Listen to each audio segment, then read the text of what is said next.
Greetings to you, my fellow Kenyan brothers and sisters, locally and abroad. My name is John C.W. Thank you very much for this opportunity that you have again provided to us, trusting that the information that comes from this platform is genuine, certified, compiled, towards building a nation towards the right track. It is my deep desire that as we journey into these realities, that it will not just be another voice of religion, but rather a voice of salvation. Thank you very much.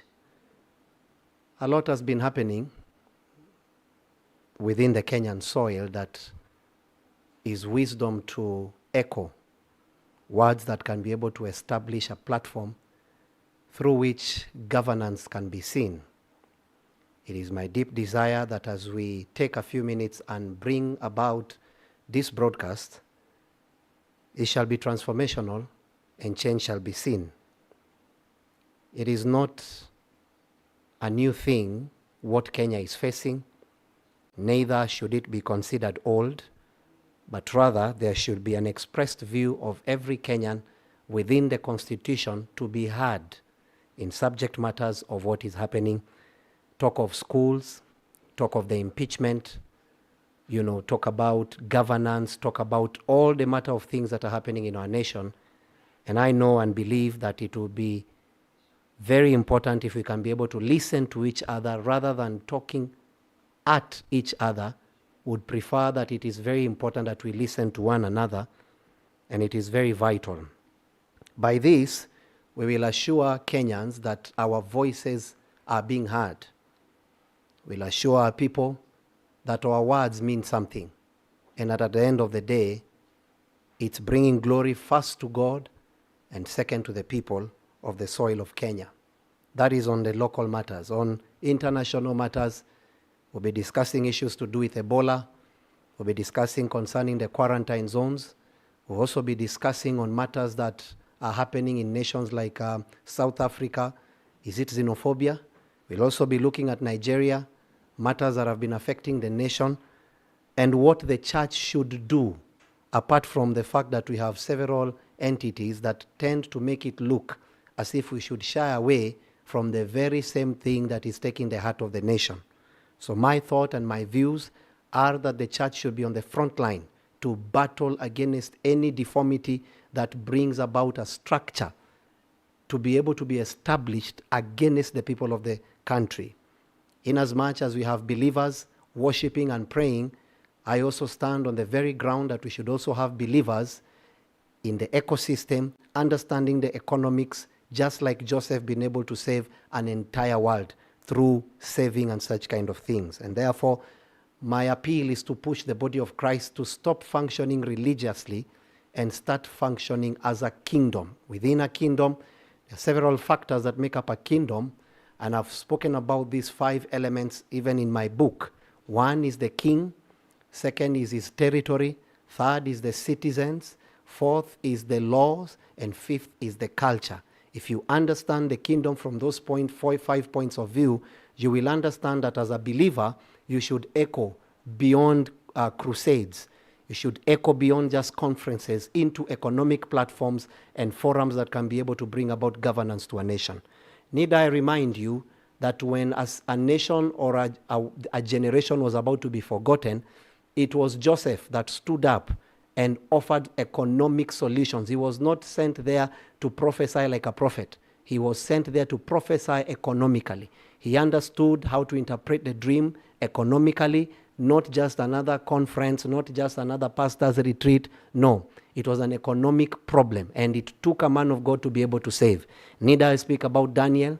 Need I speak about Paul? Need I speak about Luke? Men that understood the platforms through which God had called them, and the letters that they wrote echoed to people like excellent Theophilus. Reason was because they had a better understanding of their calling and what God ought them to do. I am very aware that as believers, there are many believers, or rather there are few, a clique of believers that tend to believe that our work is simply to just sit somewhere and pray. The Bible says on that particular day, most of the mornings he would wake up early to pray. After that, he went and did something.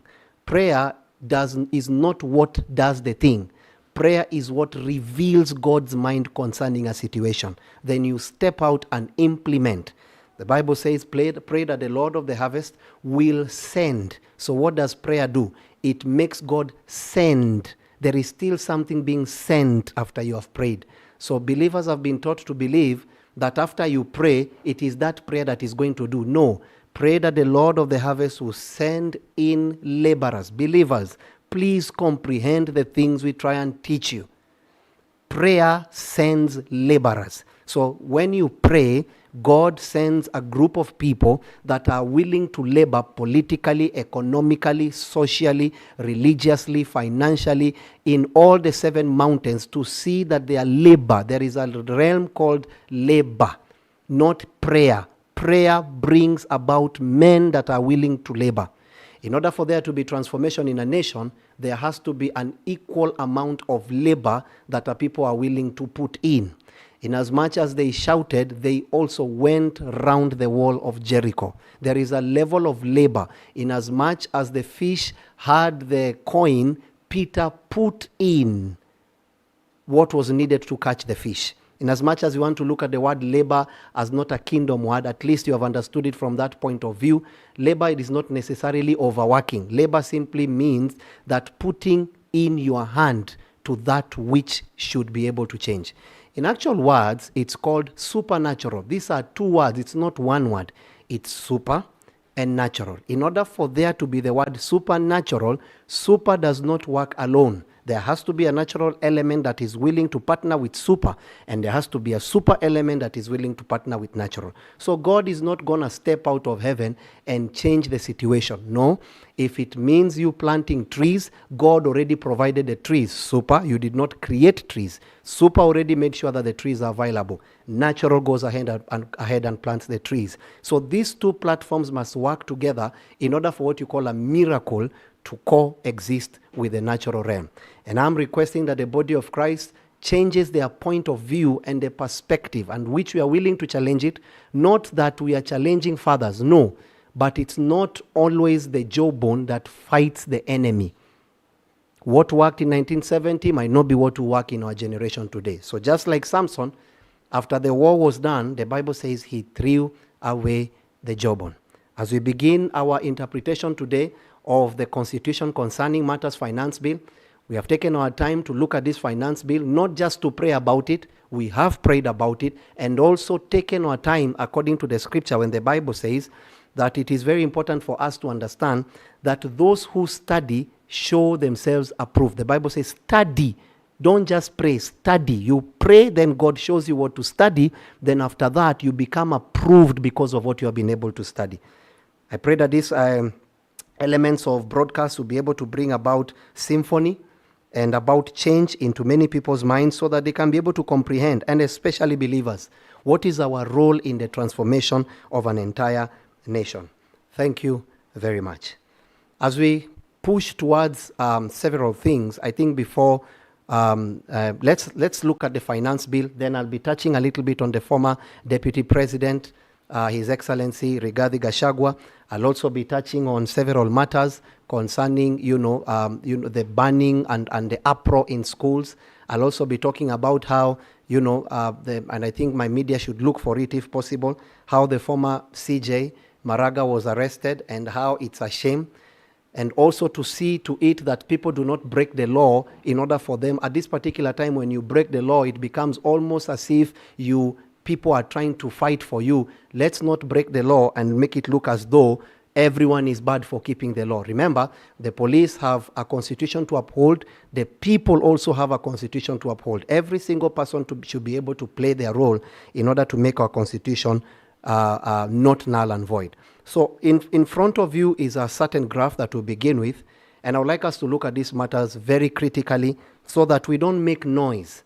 I told you all know me, that I am a solution-minded leader.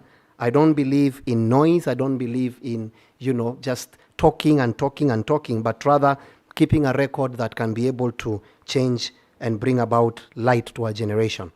So in front of you are several slides that we have made for you. We are going to be going through them systematically for us to be able to understand, and rather not just to be, there are so many people outside there that are giving either the wrong information simply because they themselves have not studied. Let's go through it. So this one is called Finance Bill 2026, Revenue Resources. According to the Finance Bill of 2026. Now, everything we are going to say here is in the Finance Bill. This is not a political issue. This has nothing to do whether you're on one term, you're on two term. We are not interested. This is basically reviewing. So please, when you're coming on this platform, understand where you are standing. If you cannot comprehend, try and join another platform, maybe early. But this platform is not about who and who. If something is right, we commend it. If something is wrong, we ask that it be adjusted or removed. So according to the Finance Bill of 2026, the government aims to collect approximately 3.63 trillion. This is the government vision in terms of collection of revenue. In total revenue for the first 2026-2027 financial year to support an overall proposed budget expenditure of. So this is what the three arms of government which you need to understand: the executive, the legislature, and the judiciary. They have proposed, one arm of that government has proposed, which you need to understand. Is it parliament or is it Senate? which arm of government has proposed this particular thing in order for the government to see how they can be able to collect the revenues. So it says that the government expenditure within that particular year is actually something that we have never seen in all our lives ever since independence from that point of view. According to the budget expenditure of 4.82 trillion, we have never gotten there as a country, and that's something you need to understand. So it says that the resulting fiscal deficit of roughly 1.1 trillion is what the government is looking. And this is where you see things like loans coming in and trying to find out and all those kind of things. This is the breakdown of the revenue. Number one, ordinary tax revenue is 2.49 trillion. This is what ordinary taxation, the normal Kenyan, when you combine what Kenyans are paying, this is what it's coming to. Secondly, we have import duty, which is 0.68 trillion, simply meaning that this is duty on what is coming to Kenya from overseas. Very important. How are we coming to this particular budget? 3, we have value added tax, which is what you call VAT, which is 0.35 trillion. Then you have excess duty, which is 0.07 trillion. Other non-tax revenue, which is approximately 0.04 trillion. When you do the total of this, it's coming to approximately 3.63 trillion. Have you understood how where the government will be collecting this money from? These are the 5 arms that the government will be collecting money from. If you go down, it says part of the total revenue is new taxes proposal aimed to generate. Now, within that arm of government, these are the new taxes proposals, and this is what those proposals are looking at generating, approximately 120 billion. Down there it's written, it will be covered heavily through, and then domestic borrowing, and then you have external development or external borrowing. Those are now the 2 platforms that you need to understand. There is domestic borrowing, where the government borrows from Kenyans locally, and then you have what you call external borrowing, where you have platforms like a World Bank and all these kind of things, you know, and this is where you have different kinds of bond, and that's where things like Eurobond. Eurobond was not the only bond, it's just that it's the most famous bond if you look at it from this point of view. This is the first slide. If we move over to the second slide, it's very important again that we make sure we only articulate that which is true. So it says where the new tax revenue is coming from. Where is it coming from? Now, this is according to the 2026 finance bill. Rather than rolling out a massive blanket expansion of VAT, the 2026 bill highlights that the framework predominantly leans on base broadening. This is what it means. Number one, there's what you call digital and financing services, which is imposing a 16% VAT on digital payments, platform-based financial services, and installment models like buy now, pay later, BNPL. So they have added approximately 16% VAT, and that's one of the ways they are planning to get this extra money. 2, you have mobile and communication devices.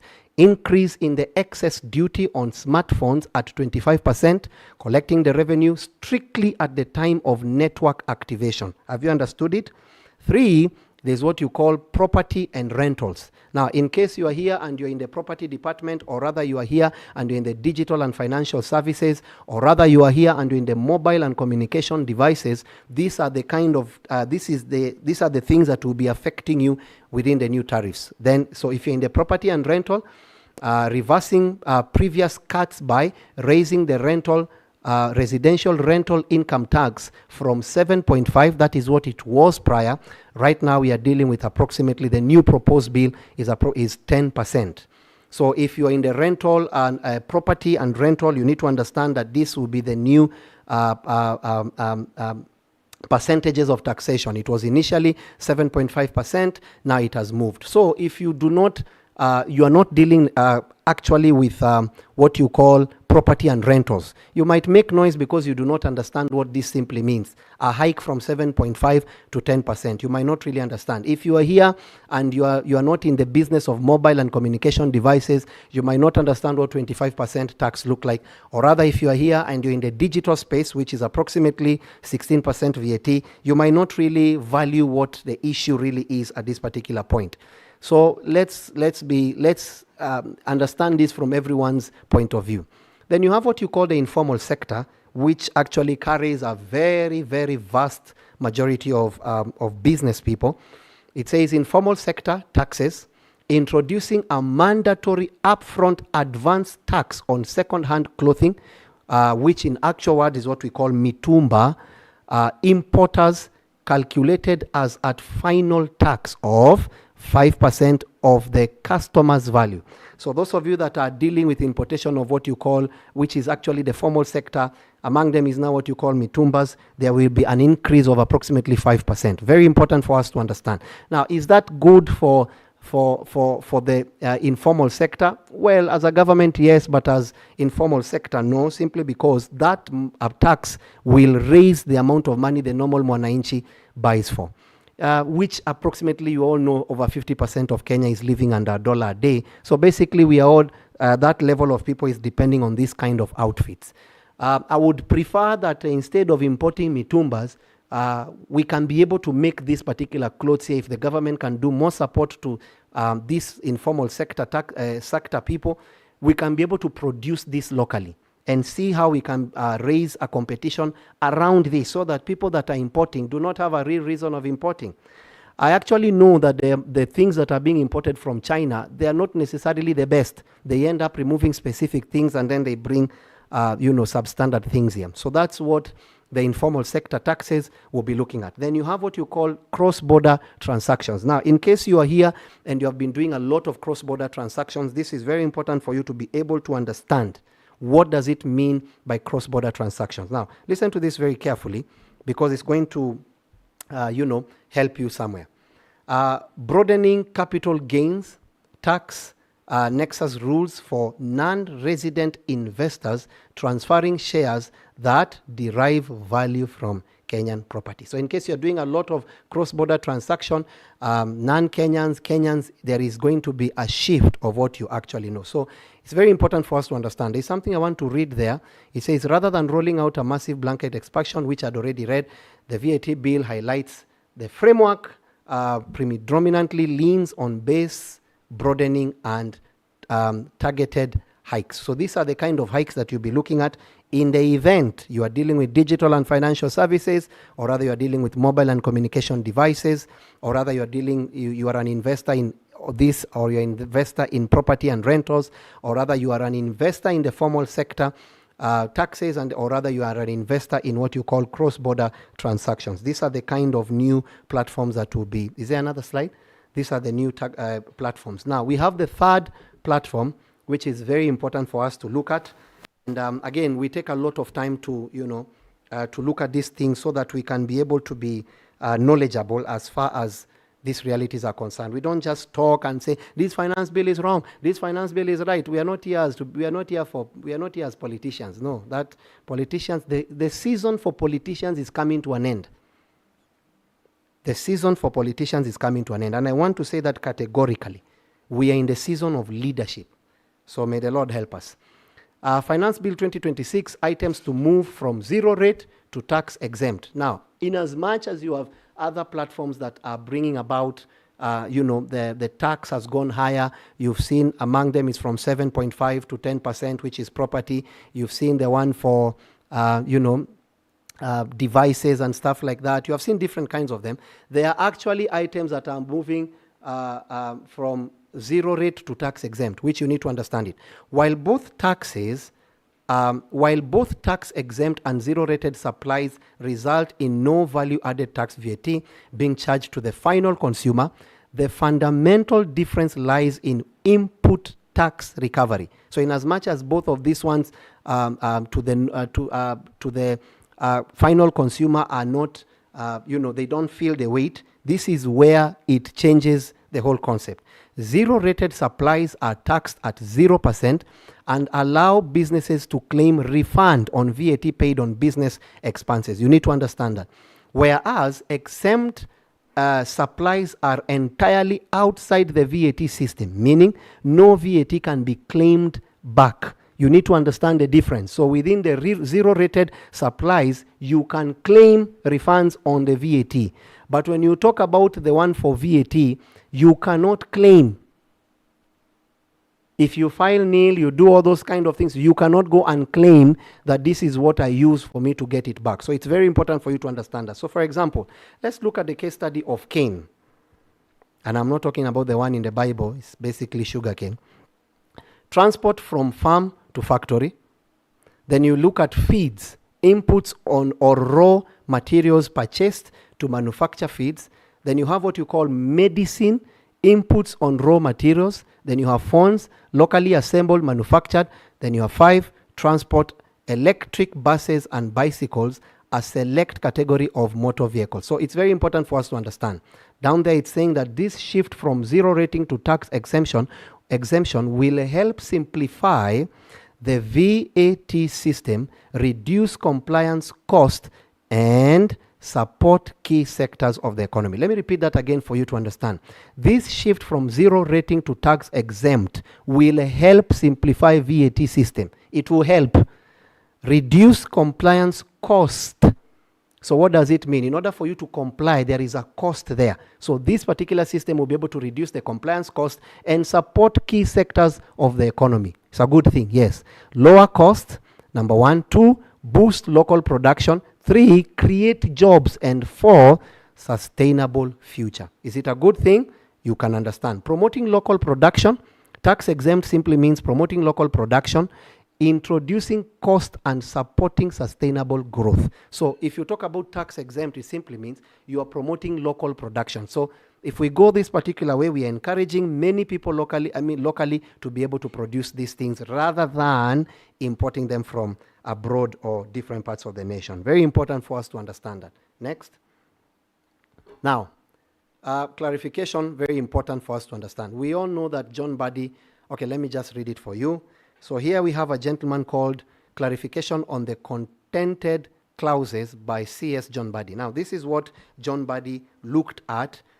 Meanwhile, I need to be very categorical that we shouldn't again make noise. There is a lot of misinformation outside there. So the gentleman came out because he's our CS Treasury.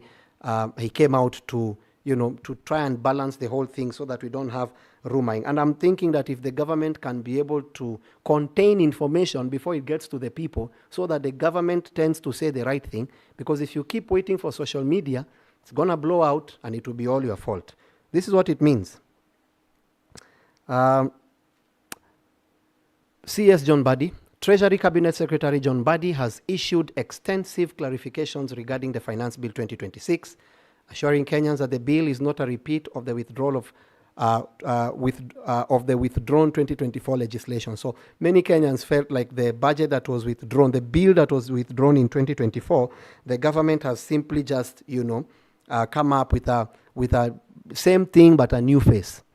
He has moved to dispel rumors regarding several highly debated proposals 1, 2, and 3.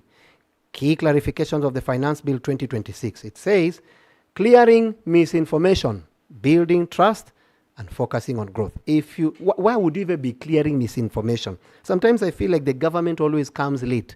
This is not 2017, and I've seen so many people do that. This is not 2022, this is not 2010. We don't even watch frontline media. We don't. I mean, everyone has a phone right now to access information. If you do anything wrong, if you take time, Kenyans will be able to get the information for themselves. So there is no need. Before you get to this point, I think the government should do a better job in coming out quickly before we even have the information. The government should be the first people to come out quickly, so there is no need of clarification when actually you came out first and spoke about it. So let's look at what the CS clarified. Number 1, mobile money Mpesa. A lot of people are saying that there will be tax on mobile money, Mpesa, and such kind of things. Now let's look at it. CS Mbadi confirmed there are no new extra charges proposed on ordinary mobile money transfer. The proposed 16% VAT and digital service taxes are aimed at foreign-owned digital cards. Now, in case you don't understand, it is very vital and important you understand what is the meaning of a foreign digital card. For example, I've had an opportunity to see, not necessarily to have, but I know friends who have foreign cards. For example, cards like American Express card. There are different kinds of card. Now, that is where this kind of 16% VAT will be gotten from. It will not be gotten from Mpesa. And Mr. John Buddy, we will keep you to task when that day comes and this bill is brought to the table. I know we are in that season now. So I pray that these things that you have spoken here, because we have a record, it will be exactly as you've said. You have said that there will be no 16% VAT on Mpesa, which is our local money, mobile money transfer. And by the way, in case you're not aware, it is the biggest mobile money transfer globally. The biggest mobile money transfer globally. So it's very nice for us to be able to look at that very critically, because a lot of us depend on that kind of money movement, especially for the informal sectors, formal sector and informal sector. There is a lot for the normal, ordinary mwananchi that passes through mobile. We rarely have many people going to bank accounts, so that is our local bank account, and we need to be very careful about it. So there will be no taxes apart from what currently is. That 16% is not from, actually, let me just continue and read it, providers and intermediaries, not local telecom operators like Safaricom and others. I hope you know even, is it Airtel? They also have their own mobile transfer and such kind of thing. So this will be, this will not affect them. 2, mobile phones. 25% excess duty. Now, remember what we read before. It says the proposed 25% excess duty is not a new tax, but rather a consolidation of and simplification of various existing levies or levies which previously totaled over 55%. So according to him, that which has been brought on the mobile sector, the taxation that is being introduced is not new. It's simply that it has been over around 55%, so they're trying to see how they can work around it, and that's what we are trying to look at. It says, under this framework, phones would no longer be subject to 16% VAT, the 2.5% import declaration fee, or 2% railway development levy at the point of entry. So this, according to him, is saying that if we go this particular direction, we'll be able to avoid 16%. We'll also avoid the 2.5% import declaration fee, and we'll also avoid the railway development of 2%. 3, we have the digital content monetization. By the way, I don't know how true that is, but I was looking at it from the president of Tanzania.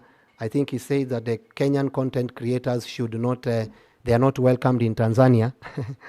Well, that's creating an East African fight. I don't know why you'd think like that. But I would request our leaders in East Africa, starting a fight with Kenyans will, you need to be wise. You need to be wise. I would appeal. I would request you to avoid that line. We have serious, I think we run the world when it comes to content. Kenyans are just leave it. You can win in football, but there is a way we play our football on social media.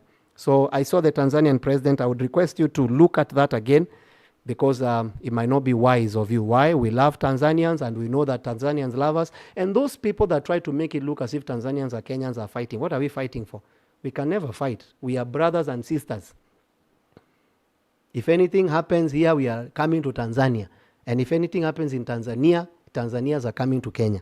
These two nations are known for staying together, and no political pressure will change this narrative. Thank you very much, Tanzanians. So, digital content monetization.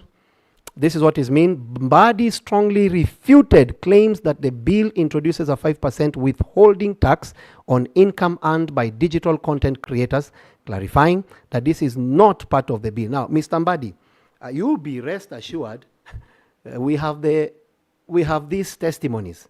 And when that bill comes, these are the things we are looking at.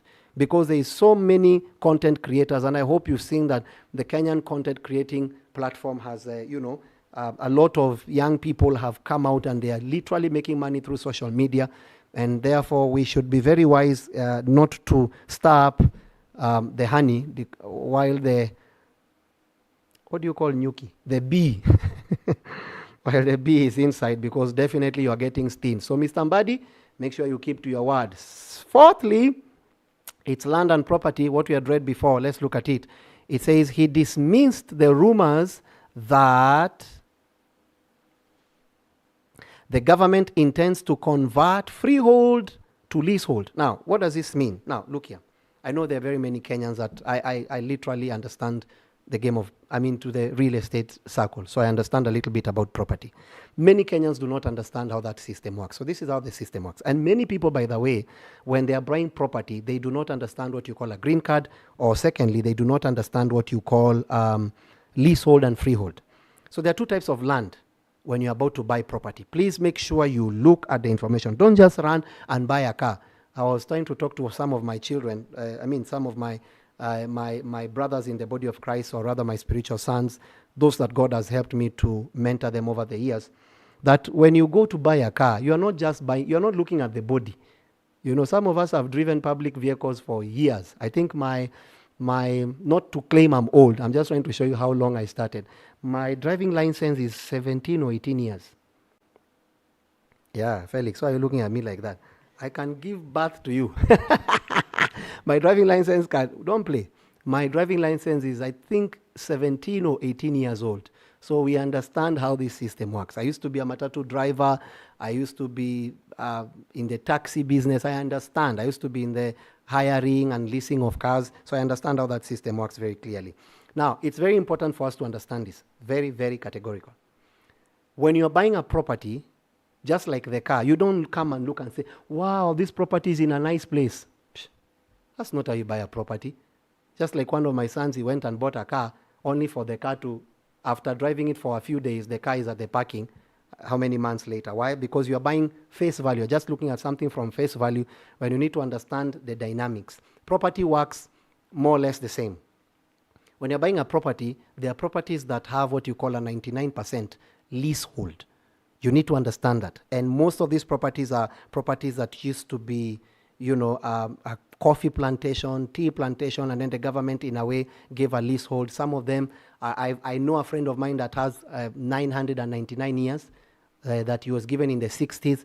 Then I know a friend of mine that has again bought one for 99 years. So even when someone is selling you what I call second-hand property, it simply means that when you look at the green card is now where it shows you the person at what point was this land registered, not title deed. Title deed, if you want to know the real reality of land, look at something called a green card. You can't hide.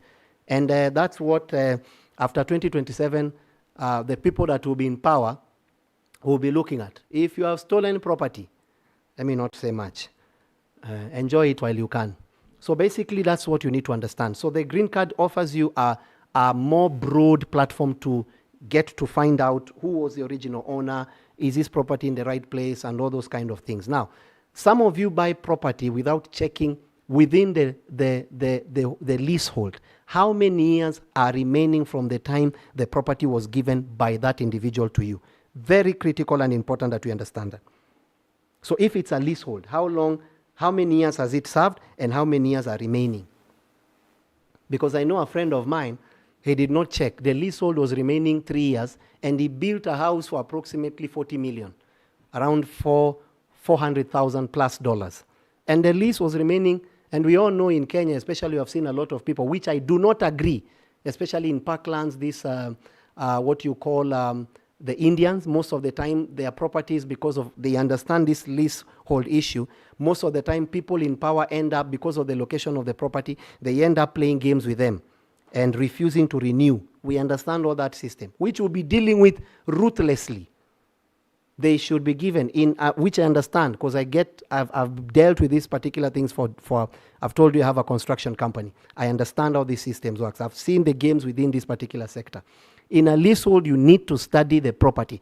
Even if, yes, it's 99 years, or it's whichever years, how many years you who is selling to me are remaining? And then in a leasehold, the person that owns the property must be given the first right to renew. You should not, and I've seen the games in Kenya, especially with politicians, you should not boycott the person that is already in that property. Unless that person says he's not able, that's when the property goes back to the government, or it takes a different route. But if the person is able, they should not be denied their first right to renew that leasehold. Very important. Then you have what you call a freehold. Freehold simply means you buy a property from me. The property is yours for 1 million years until the day Jesus comes back, which we all know is going to be very soon. So it's very important for us to understand the difference between a leasehold and a freehold, because it's going to help us within that particular structure. So it says that he dismissed rumors that the government intends to convert freehold. Now, do you understand? Property that is yours forever.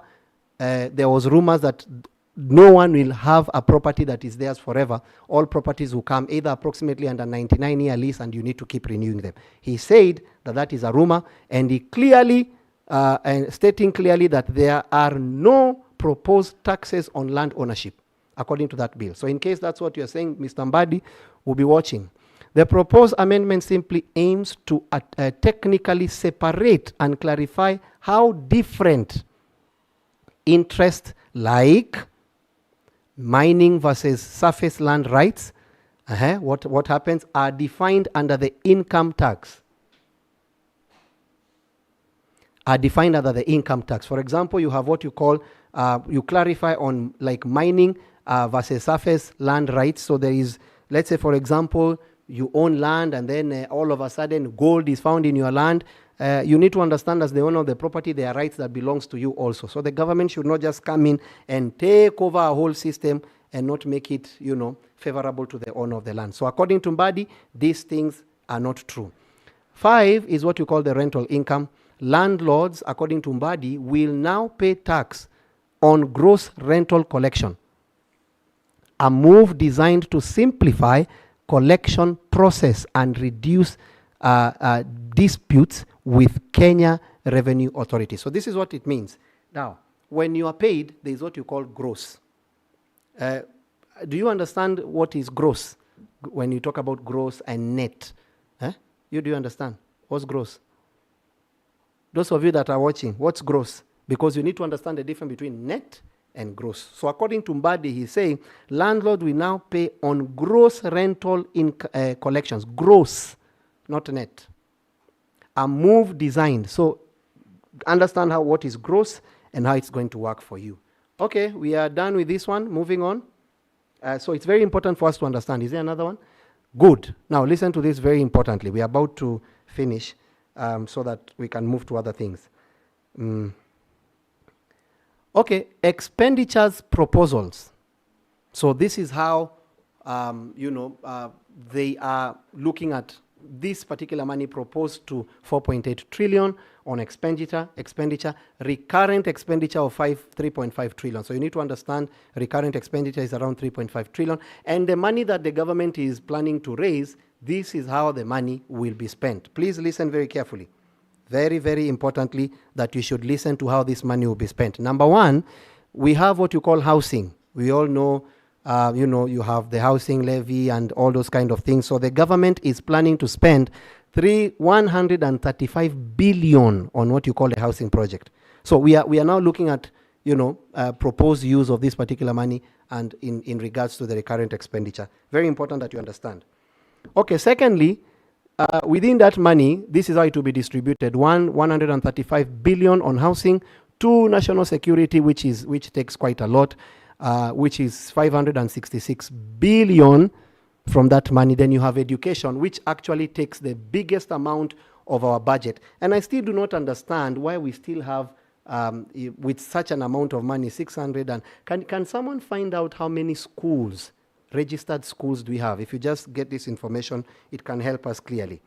How many schools do we have, registered schools do we have in Kenya? Because I think we should run schools that are registered. So if we get this information, it can be able to give us a broader view of what it simply means, so that we can understand it from that point of view, not just to shout and, no, we need to understand things. We are leaders. We are not people that are coming here to play the minds of people. So find out how many schools are registered. I think they are approximately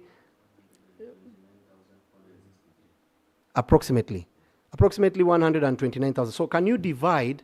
Okay, let's look at this one. Let's look at this one. Kenya has over. I did not say information is wrong. It's just saying over 96,000 registered educational institutions across basic and higher education. Now, you need to understand basic and higher education for you to get it. This diverse educational landscape includes pre-primary, primary, secondary. Well, there is pre-primary first. Oh, my God. There is pre-primary first, then there is primary, then there is secondary, and then there is tertiary institutions under the Ministry of Education. All these particular, different ones are within the Ministry of Education. So the Ministry of Education is the mother, the womb that births this. So you have primary, pre-primary, approximately 47,666. 666 institution. Someone should register one so it comes to 667.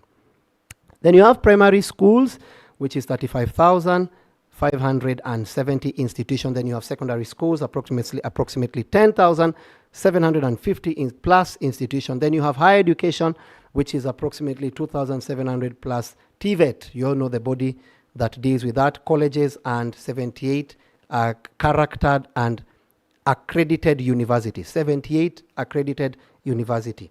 If you need, now this is information you need to understand from that point of view. So it simply means if our proposed budget is they are planning to give 600 and what? How many billion? 600 and, how many billions are they giving to the education structure? Which takes, actually, in case you don't know, the education structure takes up the biggest amount of money. So I'm still not understanding why we have, we have children learning under trees. So 668 billion. Do you mind doing 668 billion? I'm not saying it has to be divided that way. I'm just trying to think about it from a layman's point of view. If you look at it from that, divide by schools. Of course, I know campuses, they're not all going to take, so please understand. I'm just trying to think loud. So if you divide that 96, or let's say 100,000, divide by 668 billion, how much money are we arriving at? 668 billion? What? 6,680,000. So every school can receive 6,680,000. Okay. So, okay, well, I get it. Then I think, remember last year, how much money did they give to State House? Was it approximately how many billions? Was it over 10 billion?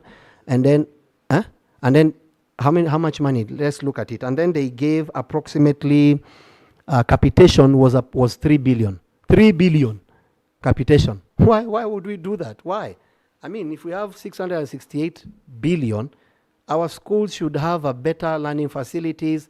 We should be able, this is what my thought would be. The government should focus on building this number of schools. You say, this year we are going to build 2,000 schools. This year we're going to build 1,000 schools. Then you divide those schools within the 47 county. Of course, looking at counties that are more affected by the education system, you build more schools in those particular sectors. Now, if you decongest Nairobi, there is only one way of decongesting Nairobi, which worked in 2010, within our new constitution. It's called devolution.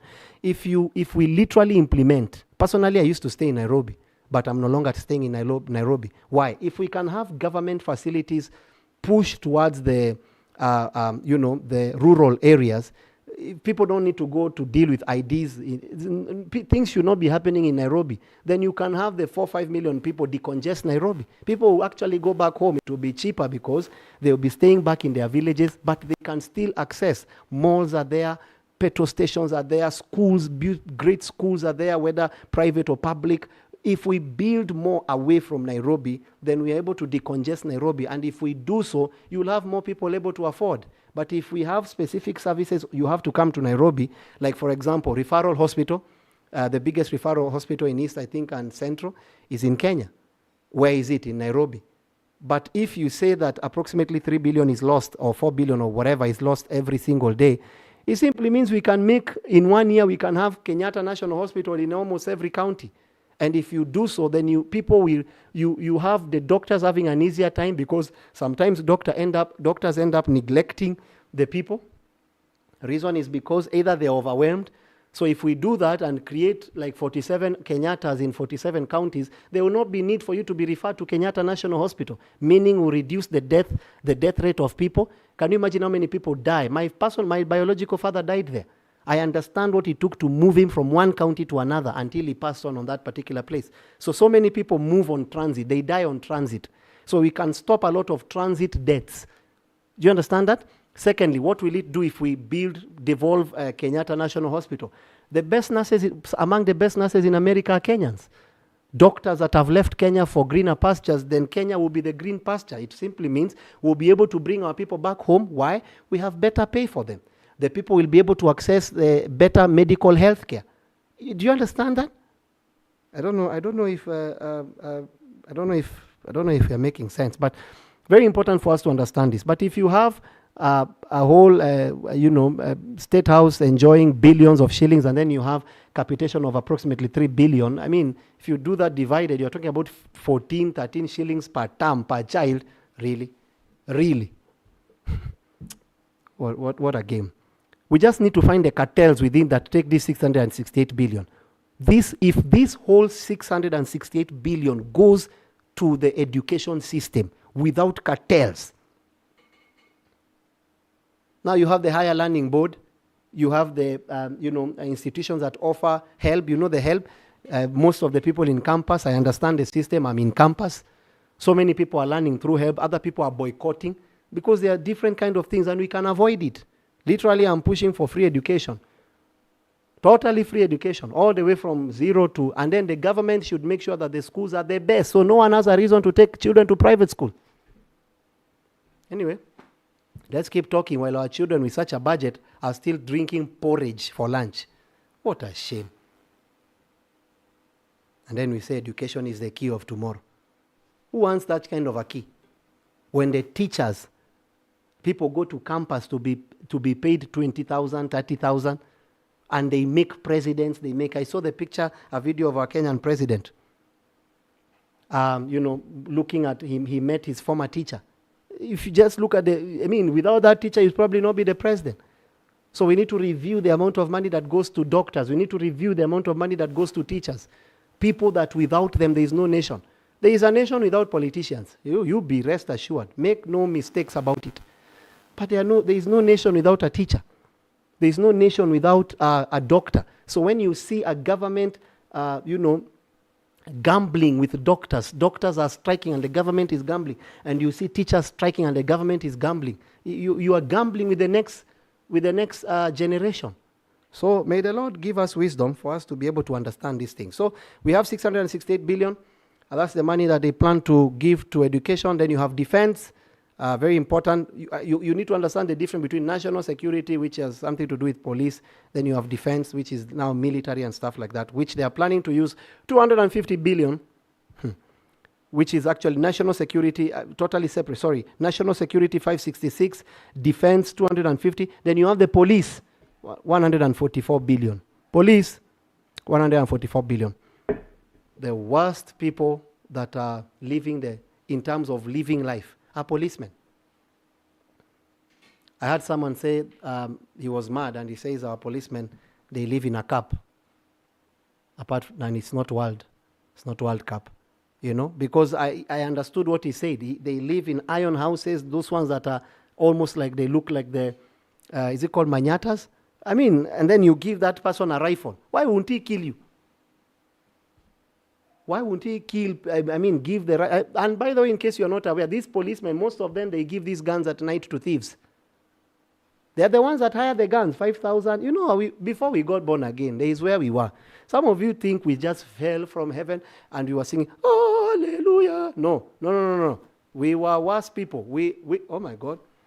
We know how to bring havoc. But the Lord changed us. So if we can build better institution for policemen, we have approximately 120,000, and then the lowest rank, I think, is a cadet. You have approximately 70,000, like 80% of them are in that rank. So if you increase the salary of policemen to approximately 60,000 or 50,000, apart from what you're giving them, then you give them free education, you give them free health, that policeman is serving you. He knows that his child will be able to go. But these policemen, even within that 30,000, before you know, they went and took a loan. They are cut like 15,000. The policeman is surviving on 10,000 a month. Ask them. Some of them drink. That's why because of pressure, the wife wants to be provided for. The children are there. Just look at it. We need to review the amount of money we pay our policemen. Can't have members of parliament taking $1 million. At your sitting allowance of 15,000, CG what allowance, you have entertainment allowance, you have girlfriend allowance. Huh? No wonder they have 10 girlfriends, because they can provide. Why don't you divert that money to people that, I'm not saying politicians don't matter, but I'm saying we can share. We don't need to look for more money. We just need to downgrade where it's not necessary. So if you have a policeman getting paid 30,000, why won't he shoot people funnily? But if we can increase their salary, and I think I showed you, let's take an example. Do the math for me. 120,000 approximately policemen. We are dealing now with the police, which you see the 144 billion. Of course, this is money that deals with so many things. Among them is fuel, all those kind of things, different stations. Understand this. 120,000 times 60,000. Let's assume their salary is 60,000. Health constant, education constant.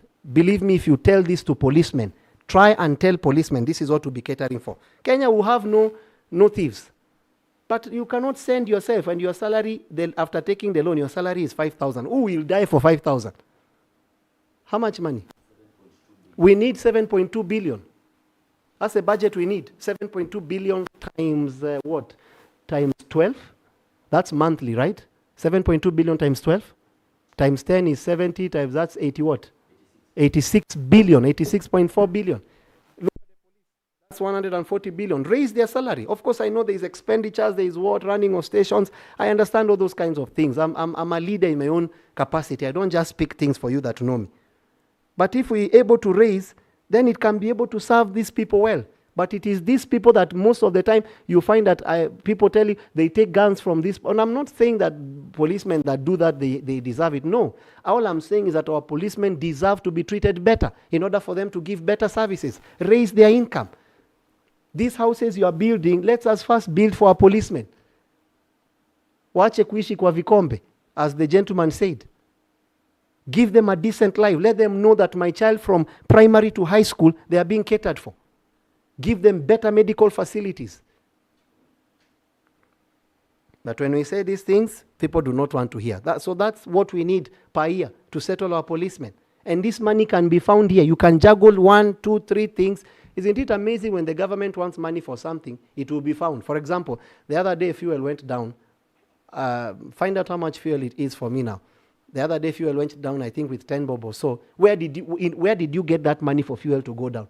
Why did it even need to go up to that point of view?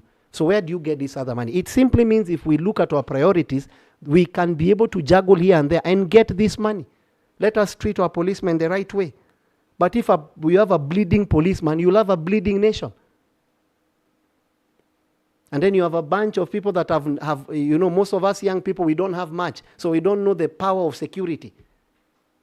Local security. Some of us understand the need to have, because you have, again, goons and bad people, but they are all Kenyans. They are people that just want the whole police structure to fall. And you people do not know what it means for a police structure to fall. If that structure falls, you have no nation. Because you have goons, you have bad people, drug cartels. So in as much as you have bad policemen, you also have good policemen. It's just the same way in as much as you have bad doctors, you have good doctors. You have bad pastors, you have good pastors. You have bad sheikhs and imams, you have good sheikhs and imams. So you cannot blame the whole particular, we cannot create an enmity. And especially young people, let's not create an enmity with the policemen.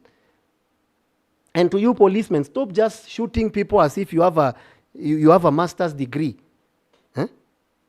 in shootosis. That's a new word. Don't look for it in a dictionary, you'll not find it. Shootosis is the act of shooting. It's just the act of shooting. In Kenya, maximum rental pump prices, effective from that was June 2026, May through mid-June, stands at 214.25 per litre of super petrol, 232.86 petrol per litre for diesel, and 119.91.38 for kerosene. By that, I hope you know if this kerosene is like that, definitely at some point, of course, you have the biggest number of people using kerosene. But if kerosene is that low, I hope you know diesel can be engineered by kerosene. There is a way they mix it, and before you know, machines are failing. So let's be very careful. So this is it. Super petrol 114, diesel 232, and then you have kerosene 191. And I'm just, how much is a normal constable paid in Kenya? I think, if I'm not wrong, it's less than 30,000. Sorry, not cadet. I said a constable. That's the lowest rank, if I'm not wrong. A constable. How much is a constable paid in Kenya? And then those are the people you are giving AK-47, who will not be killed. Pay the police. Pay the people well. We have the most disciplined defense system, if at all, in Africa. Our defense is just, even when they appear, do you realize Kenyans value the defense? Amazing people. How much? 29,000 Kenya shillings. The person has taken loan. He has a child in campus. Oh, then here is someone telling you, if you give me a squad of the gun, I'll bring you 5,000 per night. Who will not do it? But because you are not parents, some of you are just young kids, you're just, become a parent. Then you know you can do anything. That's the money. Police constable in Kenya earns an entirely level-based monthly salary of approximately 25 to 30,000, with annual increment and various allowances such as housing and risk allowance. As long-serving police constable can earn up to between 50 to 57 per month. Okay. The overall earnings are governed by National Police Service Commission (NPSC) based on commendations from Maraga Task Force. The Maraga Task Force. Here is a breakdown of what constables' pay scale typically looks like. Entry-level basic pay, 25 to 29 per month. Long-serving constable, basic pay, 30 to 56 per month. Maximum gross package, factoring in maximum allowance top tire for long-service constable, can take home upwards of 57,000. Now look, make this money go up. You see the kind of nation you'll have. You come and tell me. Because sometimes we advise you, stick to the charge, stick to the charge, stick to the charge. Then you have prison, 42 billion. I think we need to change this prison issue. Because even in this prison, we have people that have stolen chicken. They have been arrested there. And then you have people that have stolen billions are outside here. We should change it. They should be pardoned. Waizi wa kuku, watoke huko. We should look at this thing again. If you go to prison, we look at the category of the problem. You pay for yourself. No game. Because I know someone that told me I want to be arrested. He said, why? He said, because there's food in prison. I don't have food outside here. So we have so many people. Why would we be spending 42 billion to deal with prison? No. Let us reduce. If you go to prison, you are paying rent. Per room is 3,000. What a behave. Why should you be going to prison and Kenyans are paying for you to go to prison? No. Why are you going to prison? Do the right thing. Can you imagine? Then you have internal security, 45 billion. Good Lord. Then you have the NIS. This is the national, it's an intelligence service. You have 58.6 billion. Then you have the roads, 230 billion.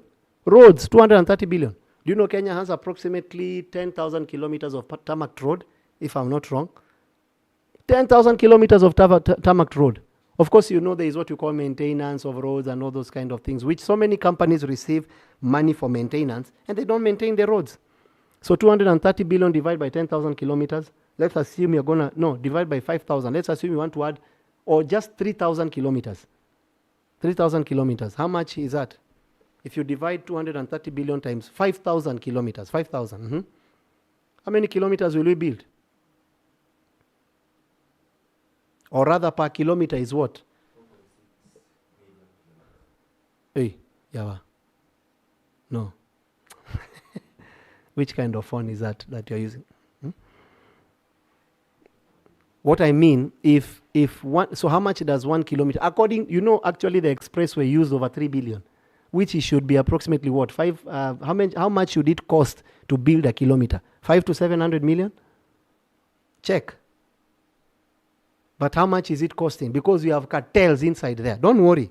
We'll be dealing with you shortly. Dealing with you without dealing. Serious dealing with you. We can make roads with this 230 billion.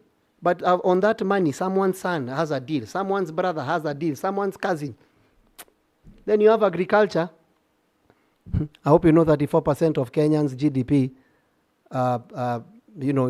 is sustained by horticulture. Then you have 62.8 billion. Amazing. I think we should add more and make Kenya free, build more dams, make sure that properties that are belonging to government becomes agricultural properties. Then you have health, 170 billion. 170 billion. This is where SHA comes in. Can you imagine? 170 billion per year. And then SHA's, SHA, what do you call it? SHA, the system, took 104 billion. Did you ask Kenyans here? 104 billion to build a system. Even all the systems in the banking sector, all the systems combined, they do not even come close to that. What a nation. But anyway, hatuambiwangwi. We are on team neither. Very important. So this is how the distribution of money is going to look like. Is there any other clause? Very important. Let's look at the next clause. All right. Okay. New tax filing dates. This is very important that you understand. So those of you that have late filings, you can end up being on the wrong side of the law. So this is what it says. It says that the annual income tax filing shift, April 30th, new deadline. Have you understood it? The other one was not April. Now, by April 30th, it's going to be our new deadline. The final deadline for filing annual income tax returns shifts from the traditional June 30th date to April 30th, the last day of the 4th month after the financial year ends. Very important that you understand. So those of you that have been filing on June, you have 2 months prior to do that. Please be on the right side of the law. The inconvenience is this creates a massive logjam because companies must rush from concluding their statutory audits in March to fill the complex tax computations in under 30 days. It also leads to inevitable iTax system traffic crashes as millions of taxpayers attempt to log in simultaneously. Why would the government move it from June to April? Definitely it's going to stretch the people. Then you have the hyper accelerated nil return mandate, which is very important. Those of you that file nil, zero, it simply means you don't have, you nil. This is for you. The change, if the registered entity or individual has zero income to declare, they must file a nil return within 1 month after the close of the financial year by January 31st. Brothers and sisters, please make sure you understand that. Very important. I know there are so many people that are not even understanding. And then when you begin to register companies, you are doing big businesses, you find that you have a tax of 6 million and you wonder where it comes from. File nil every single year. Make sure you go to the portal and file it.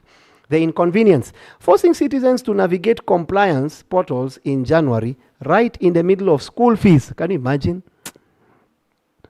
Payment pressure and holiday financial strain catches millions off guard. So I hope you know people have come from a season of November, December, where it's a season of spending.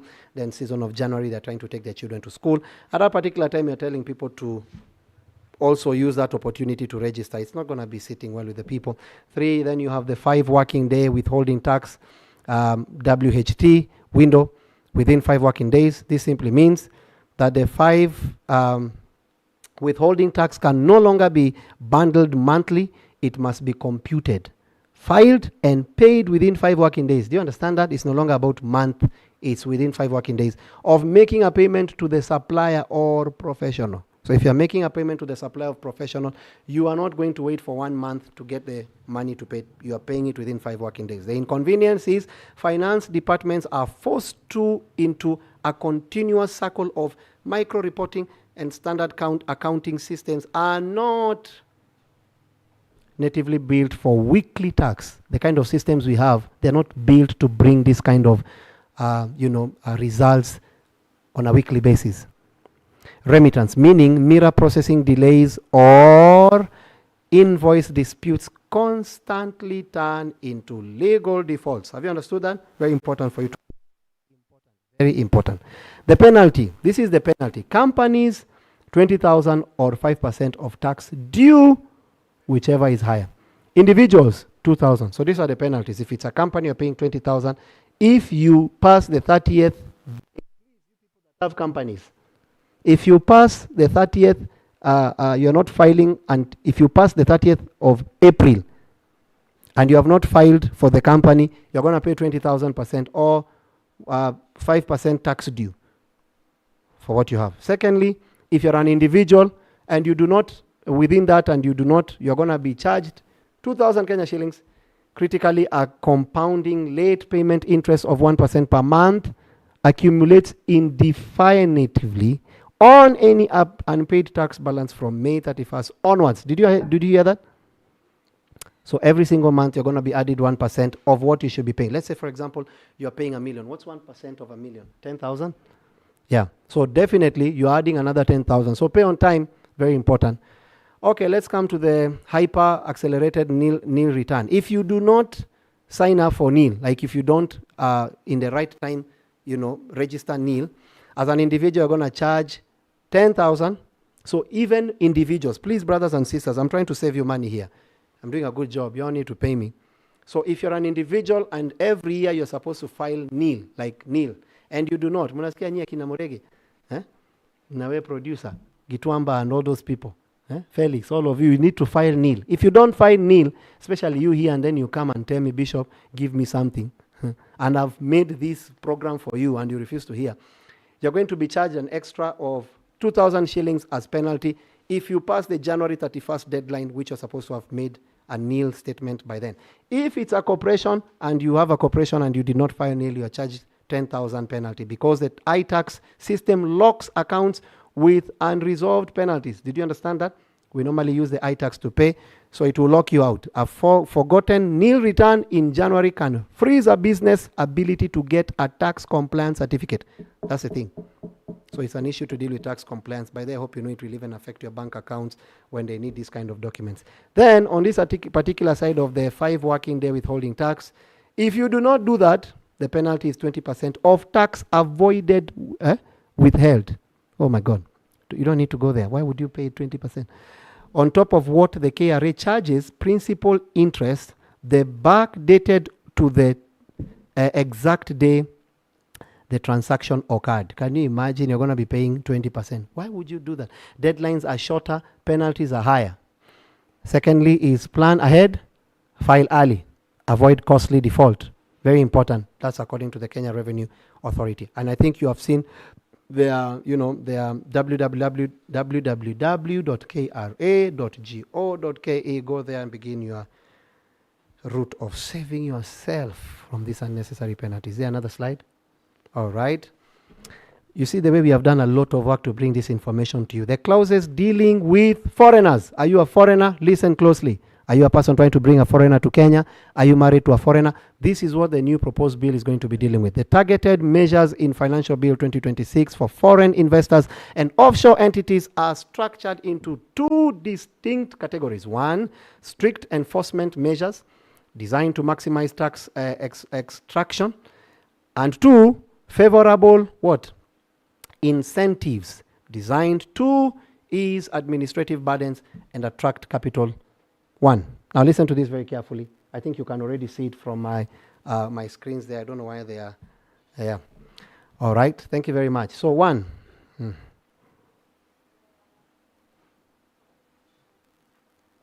Give us a minute. Give us a minute. So in case you are here and you are filing nil, please do the right thing. Don't wait until that day. I'm trying to save you money here, folks. I hope you get it. Very important. So 1, non-resident rental income tax, 30% gross final tax. Oh my God. I don't know if I should be able to read all these things. The measure forces foreign landlords to read it. The measure, what does it do? It forces foreign landlords. So in case you're a foreign landlord, you're not a Kenyan, and you have built in Kenya, you're a landlord, this is the kind of things you're going to be going against. It forces landlords to do what? Very important. Number 1, to register via a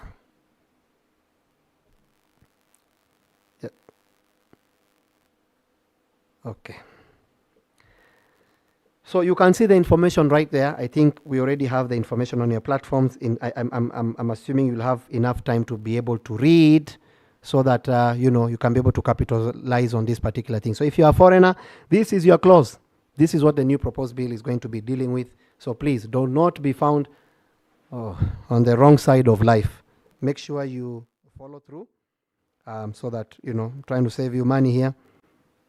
Oh, I don't know why our screen is doing that. May the Lord help us. All right.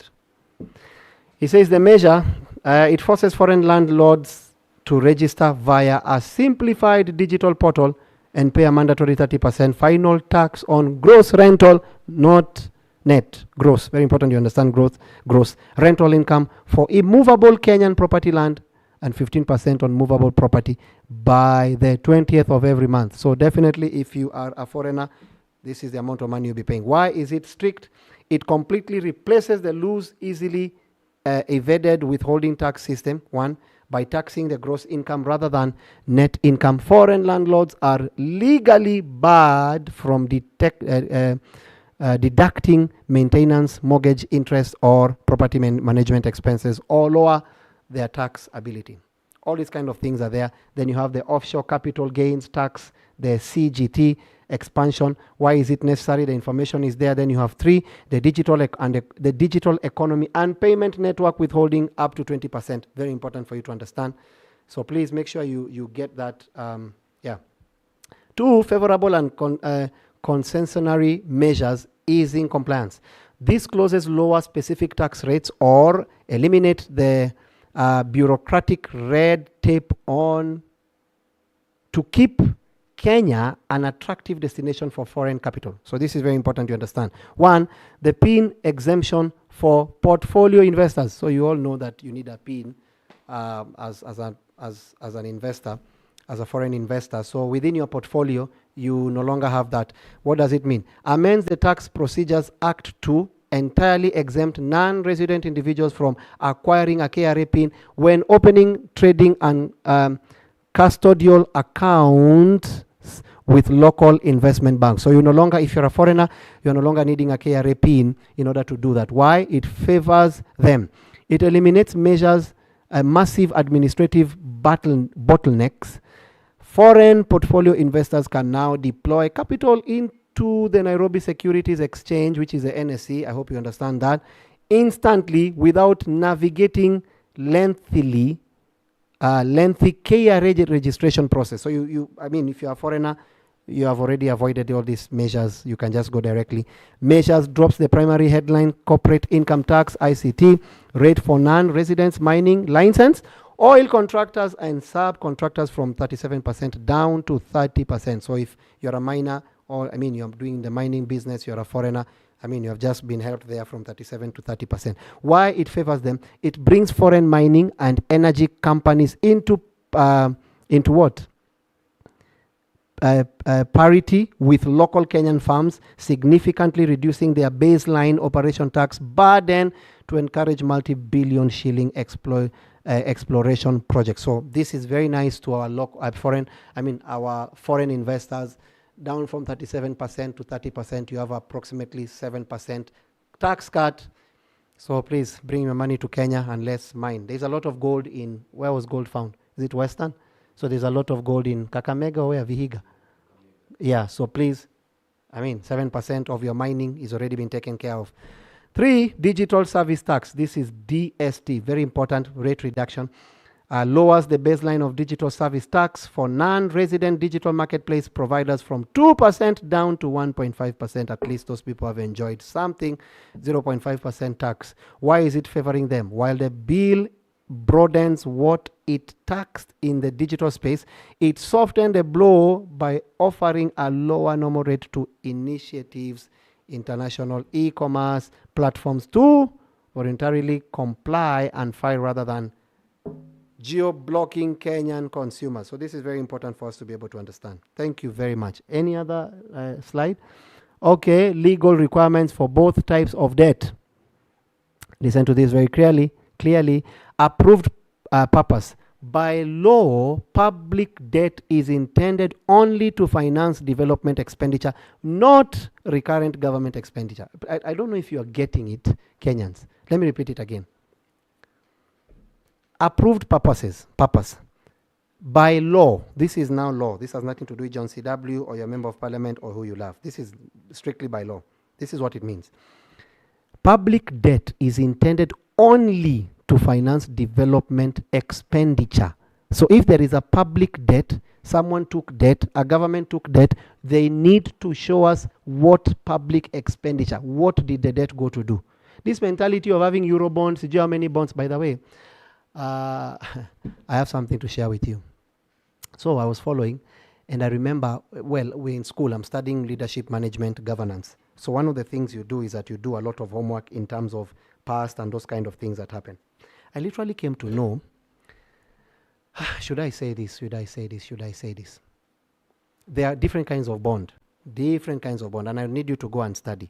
So apparently, okay, let's not go there, but let's just go and study the kind of things. You know, I studied something that during the reign of Kibaki, actually from Kenyatta, former President Kenyatta, former President Kibaki, former President Moi, former President Kenyatta, former President Moi, former President Kibaki, former President who was next? Uhuru. Then now we have the current president. Apparently there is a certain amount of money that during Kibaki's time he took, not when he was the president, like literally when he was in government. He took a certain amount of money, was it like 200 million? And he was supposed to come and build a certain infrastructure. Apparently they didn't. And then that money was supposed to be paid. Guess when the money was being paid? The money was paid years when the president was in power. From being minister somewhere, he took a certain amount of money. He did not come and do what he took the money for. Then when he became president, they paid that money. And then you're saying Mutuwetu. Listen to me, that tribal language is gone. There is nothing like our people. There is nothing like our person, sorry. Nothing. We will not buy that card. If you are a Luo and you are doing the right thing, we applaud you, whether we are Luos or not. If you are a Maasai and you're doing the right thing, we applaud you, whether you are Maasai or not. We are not buying that tribal card. We are not buying it. So this thing of telling people, oh, CJ, go do your homework. I still reserve my thoughts that former President Uhuru Kenyatta did not do a very good job. I've never seen a nation queue, Kenya queue, for fuel. I've never seen people thrown into a river. I actually saw one of was it a minister? I don't know. I wish you could have found that video, would have shared with you. Someone being asked, the police department, people are being thrown in the River Yala, and then he says, who has ever come out to say that people are thrown in River Yala? Such an arrogant way of thinking and speaking. And then you have people there shouting. I remember the news on all these frontline medias, they were speaking about it, but clearly, do you even believe or do you even want to know? Very important. So go and study all those things. There is nothing anymore like our people, our person. No, our person is the one working, irrespective of the tribe. We are not buying tribalism. We are not buying. So it's very important for us to understand. So not recurrent government expenditure. So you cannot borrow to pay recurrent expenditure. What kind of a nation is that? Just work with the debt you have. Reduce expenditure and stop over borrowing. 2, debt ceilings. The government must strictly operate within approved borrowing threshold. So there is a threshold. There is an amount of money. Actually, Singapore did this. I've been studying Singapore very, very much. Singapore did this.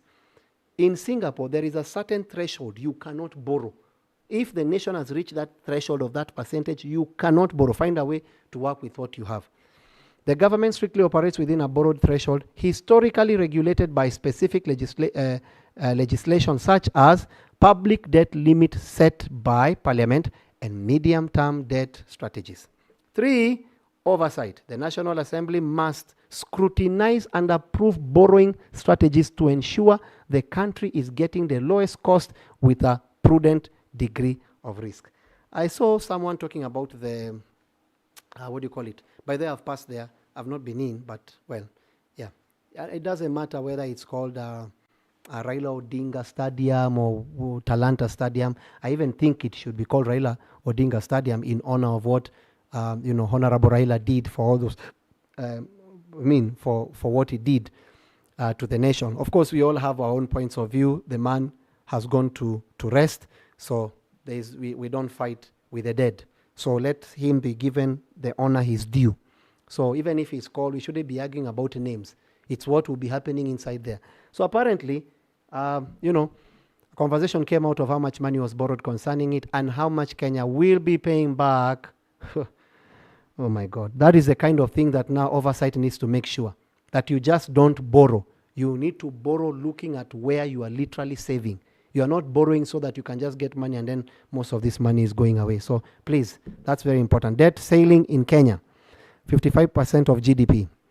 The current debt ceiling in Kenya is a statutory debt anchor set at 55% of the gross domestic production. That's the GDP. GDP is present value PV terms. To allow a margin of adjustment, the law provides a window allowing the threshold to temporarily stretch up to 60% of the GDP to accommodate ongoing budget obligation. Do you know what that means? The current state above the legal limit, listen to this, total debt stock is approximately 12.6 trillion. Oh my God. Kenya now has a debt of 12.6 trillion. 12.6 trillion. Do you know how much money that is? 12.6 trillion should be seen beyond houses and stadiums. We should see 12. Do you know what is 12 point? Okay, but you're busy shouting 1 term and 2 term. And that's our whole structure. 1 term, 2 term. Do you know what 12.6 trillion is? If you have a debt of 12.6 trillion, it's supposed to be a visible debt. Like literally we see it.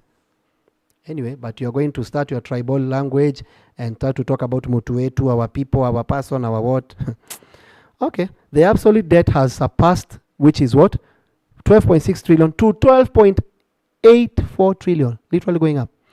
Actual debt to GDP ratio, you need to understand what it means, what the country is able and what is the debt looking like. So this is the actual debt to GDP ratio, 66% and 69% of GDP. Do you understand that? Total public debt ranges between 66 to 69%. So it simply means whatever the country is making, let's say the country is making 100 bob, 69.5, round it up to 70 shillings. Of that money, 70 bob goes to pay debt. We need to ask these people that took these debts, because some of them, these debts is in their pockets. Kenya is not, if you do very good audits, if Kenya is done for audit, Kenya owes no one. This money is in people's pockets. People must return. If you have houses you have built through this money, you are returning them. If you have properties you have bought through this money, you are returning them. What this means, the government operates significantly above the legal statutory limits, totally above, which is supposed to be 55% of the GDP. Should only borrow approximately to that level, but clearly we have gone up to 70%. I don't even know if Christians understand. While the law caps public debt at 55% of GDP, the true state of the country's finance bill has exceeded this limit. So according to the law, the GDP, the debt ratio to the GDP is supposed to be approximately 55, a little bit over 50%. So we should be having 45% going back for development, paying of staff and all those kinds. But now we have literally 30% or less going to pay. That 15% more is in 2, 3, 5, 10 people's pockets. We are going to revisit all these things. Next. I think you have seen the kind of homework we have done. I don't know if many people will appreciate all this. The GDP to debt ratio percent in different regimes. Now look at this. Understand this GDP to debt ratio. We have all these 5 presidents from Jomo Kenyatta all the way to William Samoei Ruto. So please make sure you understand how this, it's very critical you understand how this works. Number 1, Jomo Kenyatta regime, which is from 1963. So we have even the timelines, and I really hope you can understand all this. Please, I have a lot of work today, and I need to do the work. So allow me to hand over. All right, so let's look at this thing very critically. So we have the GDP to debt ratio in terms of percentage in different regimes. We have the Kenyatta regime, we have the Daniel Arap Moi regime, we have the Moi Kibaki regime, then you have the Uhuru Kenyatta regime, then you have William Ruto. All these are 5 presidents regime. We have had 5 presidents. Now let's begin to look at them systematically one after the another. Let's look at them one after the another. So this is what it means. Jomo Kenyatta regime from 1963 to 1978. He took over a newly independent nation with a minor colonial debt. So, I mean, colonizers had already put Kenya in debt, a footprint of 15% of GDP in 1963. So by the time Jomo Kenyatta was coming in, the debt ratio of Kenya was approximately 15%. So he was under the 55%. Of course, we cannot expect that the same thing will be happening today. Kenya is advancing. That's not what we are saying. Of GDP in 1963. Upon his death in 1978, when he took it from the white man, the amount of the debt of Kenya had gone to 23.8%. Do you understand that? So it went up to what? 15 to 23, that's 8.8% up from 1963. Underline the time, 1963 to 1978. How many years are those? 15 years, right? So in 15 years, he added a 15% debt ratio, and and we thank God for well. that's what is there. This era maintained Kenya's lowest debt levels. So in Jomo Kenyatta's era and regime, this is where the lowest debt levels were maintained. He was not overborrowing. Of course, there was no much at that particular time. But again, you cannot overlook the fact that there was much according to that time. So this era maintains the lowest debt levels. Borrowing was strictly confined to highly concessional loans from foreign governments, and the economy grew rapidly at over 6% annually, keeping debt minimal. So if you look at the graph of the first president, you can clearly see that the graph was not dipping, it was literally going higher by the year until 1970. So the GDP, the economy was growing, the GDP of the economy was growing by 6% per annum, which was amazing. Then, so in Kenyatta's government is where you have the lowest debt. We need to understand that and remember that. Then you have Daniel Moi, Arap Moi regime, which took over from 1978, the longest serving president, good Lord, to 2002. Inherited a low debt economy of 23.8% in 1978. He handed power over in December 2002 with the debt to GDP ratio at 60. Can you imagine the debt to GDP ratio at 61, literally bypassing the 55% mark. So he took it from 23. The Kenya borrowed, so it simply means, let me give an example. If Kenya has 100 shillings, listen here very quick, kindly. If Kenya has 100 shillings per year, so it simply means in Jomo Kenyatta's government, by 1978, in 15 years, 23 shillings was going to pay debt. So Kenya had approximately 67 shillings or 66 shillings to put back and pump back into the economy, paying our staff and all those kind of things. By the time now Moi came, in how many years? 1978, I think he served for 24 years. For 24 years, he took it from 23% all the way to 61.4%. Very important that you understand that. So this 61.4%, how does it look? Basically, this is what it means. That in 1980s to 1990s, slow economic stagnation pushed the debt past 40%. So the economy was not growing as far as it was 6% per annum, according to Kenyatta's government. So it says in 1993, peak crisis hit a historic record peak of 82.1%. By the way, in case you thought His Excellency William Ruto has gone overboard, clearly you can see that it is at 1982, there was something that happened, and the debt, he borrowed up to 81.2% in calendar year 1993. Following severe domestic inflation, microeconomic shocks, and frozen donor funding. So there was a lot of economic shocks, donors were not funding Kenya and all those kind of things.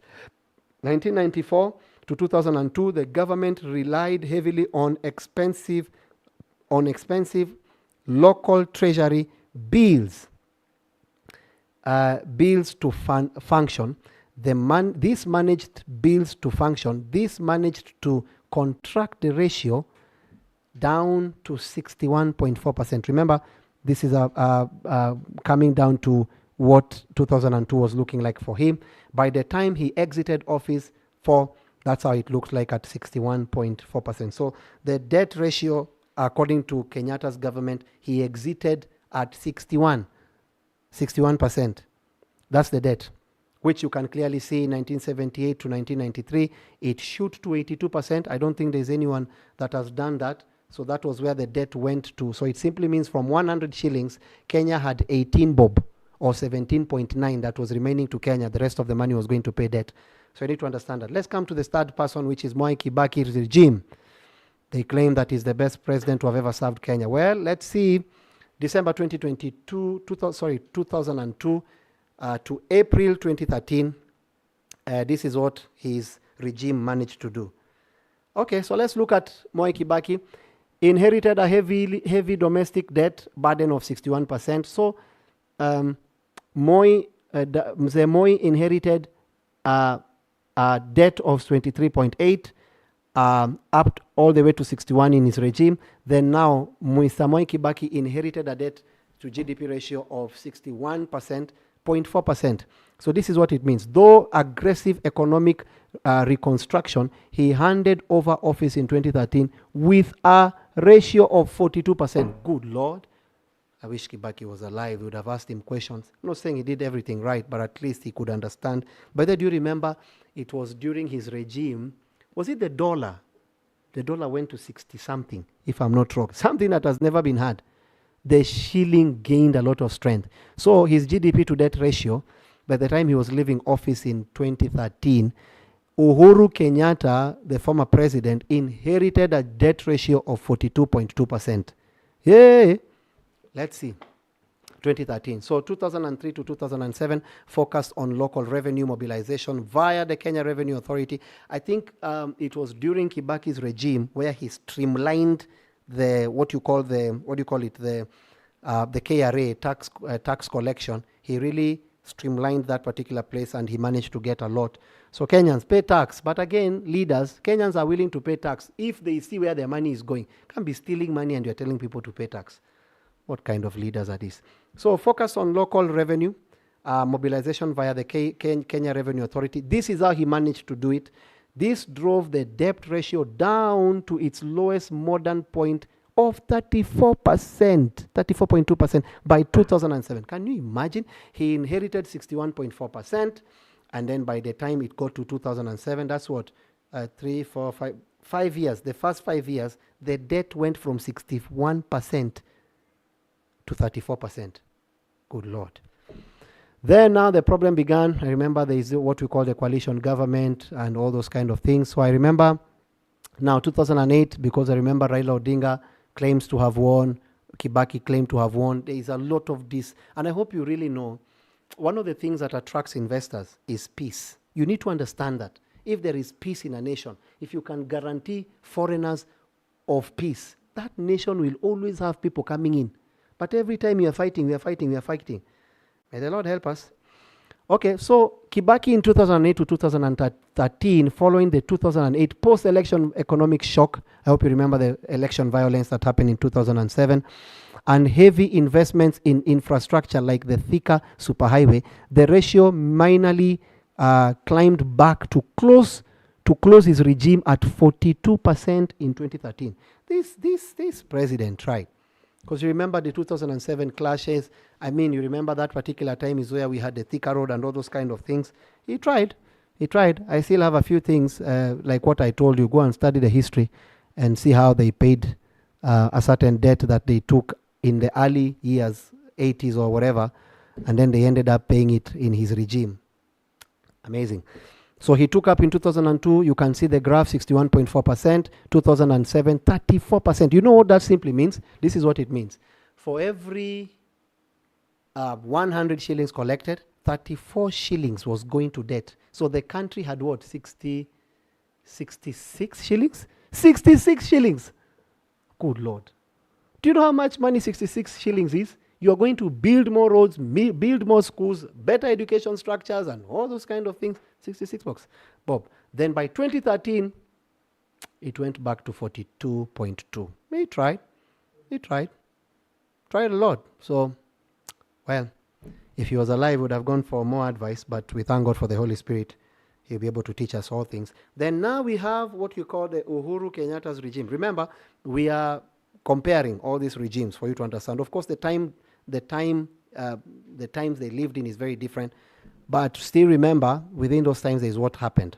So even 15% at that particular time was a lot. 23% was a lot. So you cannot compare it to now and say that, no. So everyone served within their time. So 42% is the last president. Now, Uhuru Kenyatta inherited April 13th. This is his portfolio from April 13th to September 2022. And this is how his portfolio looks like. Received a very healthy credit sheet with a ratio of 42%. Can you imagine? It was very healthy. Kenya was very healthy when Uhuru was receiving it. Now, those of you that are very political, or rather those of you that are tribal, I told you there is nothing like our person. Mutuetu. No. We are not buying those things anymore. I wish you knew how many people keeps calling me. I wish you knew. Now, this is Uhuru. He received a very healthy. So it simply means when Uhuru received government, for every 100 shillings, Uhuru just needed to pay 42 bob.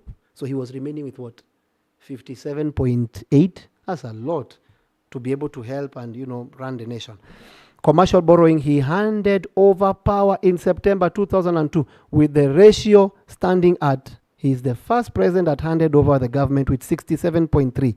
They had already gone beyond the 55%. I don't know if that's the new law, but they had already gone beyond the 55%. Okay. Well, let's just look at it and how it worked. So, 67 point, so he served for 10 years. By the time it was he was on his first term or something like that, it had gone from 42 to 50%. And by the way, let's look at it this way. In 2014 to 2018, switched tracking towards commercial external debt, floating Kenya's first international Eurobond and taking bilateral Chinese loans for mega projects.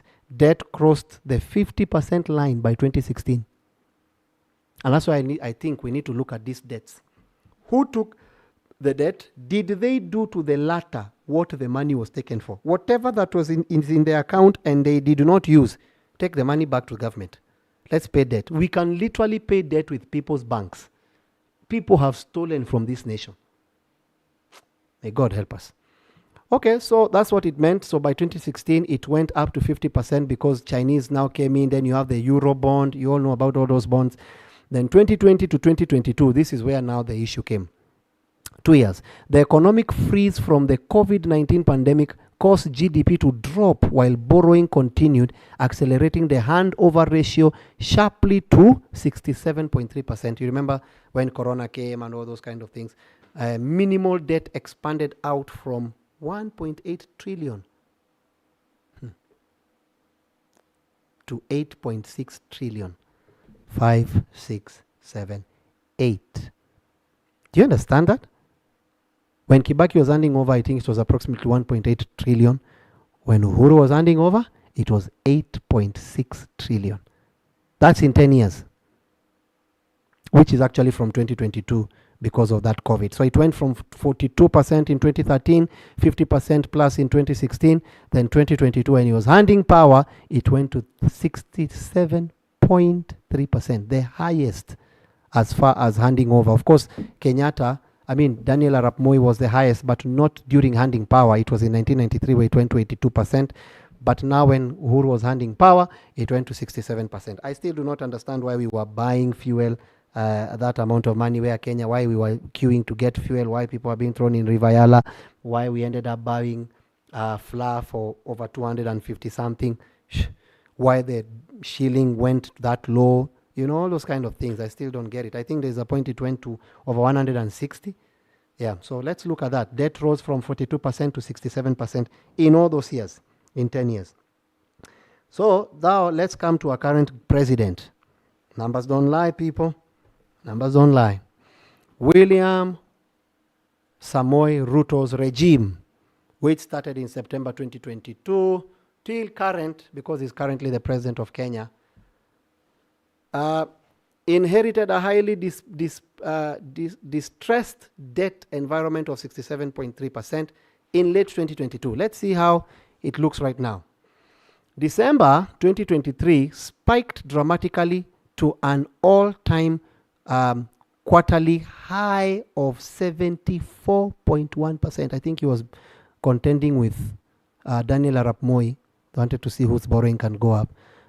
Spiked to 74.1%. Of course, you know, by the time Uhuru Kenyatta was handing power to, to Mr. Ruto, we all know how the nation, according to the former vice president, the one that was impeached, he said that the scoffers, what statement did he say about the scoffers? That they found empty scoffers. He says that by the time the former president Uhuru Kenyatta was leaving office, money was being taken by planes. But what I'm wondering, you are now in power, where that money was going, can't you trace that money? You know these things and you're in power, and you cannot go and say, this was an aeroplane. Where did that money go? Nyinyi ngojeni. Hatutaongea sahi. Mwenye macho haambiwi tazama. The one that has eyes doesn't need to be told to observe. Okay. This sudden inflation was driven directly by the severe depreciation of the Kenya shilling against the US dollar, which I hope you know, which instantly multiplied the calculated value of existing external foreign debt. 2024 to 2025 rebounded back down to 65, up from 67. A strong recovery from the Kenyan shilling paired with heavy IMF structural fiscal adjustment helped the shave down the external valuation. Currently at 2026 standing, the absolute national debt stock sits between 12.3 trillion and 12.6 trillion shillings. This leaves the current operational ratio floating tightly around 66%, up above the 55%, approximately 50-55% ratio of GDP based on recent projections from National Treasury. So when he took over in 2022, you can clearly see the graph there. What happened to the graph? It was in 67.3% when he took over. December 2023, it went to 74.1%. Oh, Lord, all the way from the time of Moi, we've never seen that in December. And then we went down 2024, 2025, we went down to 65.7%, to 67, and that. And then now, at 2026, we are at 66%. All-time high, 74.1%. 2023. Debt to GDP ratio. That's simply what it means. So total debt stock stands between 12.3 to 12.6. Remember, he inherited from 8.6. Who can do the math? 9, 10, 11, 12. That's 4 trillion. In how many years? We're not yet done. In 4 years, right? So $1 trillion per year. Well, that's a lot of money. I have no problem. I just think we should be able to see the money working. So this is how the graph looks like. Regime, the handover fact, trajectory, and key features debt to GDP ratio. I hope you have understood Kenya's debt journey from 15% in 1963 to 66% in 2026. Now, this is not one man's problem. Remember, when you are handing over success and failures. But the current president should be able to make sure that what is handed over, he can be able to deal with it. The current president, as far as Moi was concerned, the current president, as far as Kibaki was concerned, the current president, as far as Uhuru Kenyatta was concerned, and the current president, as far as Ruto is concerned. So it simply means the president that is coming after Ruto, depending on where the current President Ruto, depending on where the GDP ratio to debt will be, that's what he will inherit. I pray to God that this 66%, looking at Kibaki, will find the wisdom to bring it down to 50, 40, 30, and even 20%. Of course, there is no nation. By the way, do you even know America has, America is in debt? You wonder who's America owing. So we're not saying to go zero. We're just simply saying reduce it so that you can have more money being spent in Kenya rather than every 100 shillings we get, 70 bob goes to paying debt. Then we have 30 shillings, what you call operating cost. I mean, we cannot be able to do much. So, yeah, is there any other? Yeah, so I think we've given you the fun facts, clear facts of what this, what do you call it, this, Finance Bill 2026 is looking like. We've tried the much we can to educate you on matters that are very important. Meanwhile, as we were dealing with the nation, moving on to other things, I think it's very critical that we look at this particular fact. On the screen, we are looking at something very important. We have the happening now. Of course, you know, which one are you playing? So we have a problem that is a moral problem, and you all know me. When it comes to such kind of things, we are experts. I want you to look at this. Tell me what you see. I hope your mother is not there.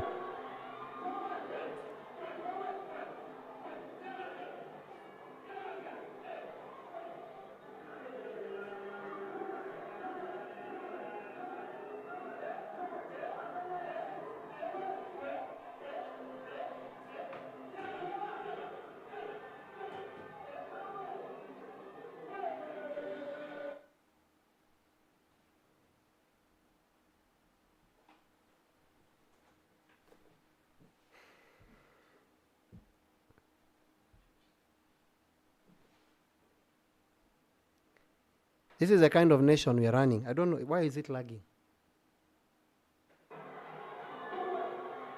Not here. Here.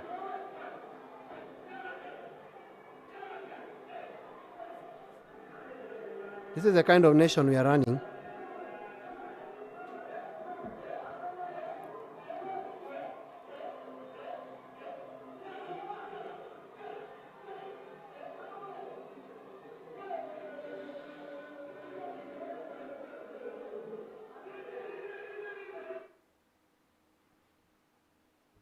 So I want to talk to my media. If the videos will be lagging, there's no need of playing them, because it's something we want to teach this generation very clearly.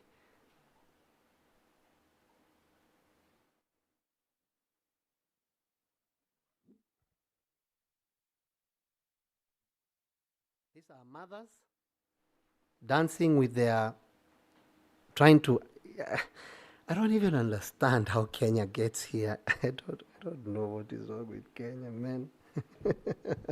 Oh, stick to church, right? Stick to church, right? And these are the people.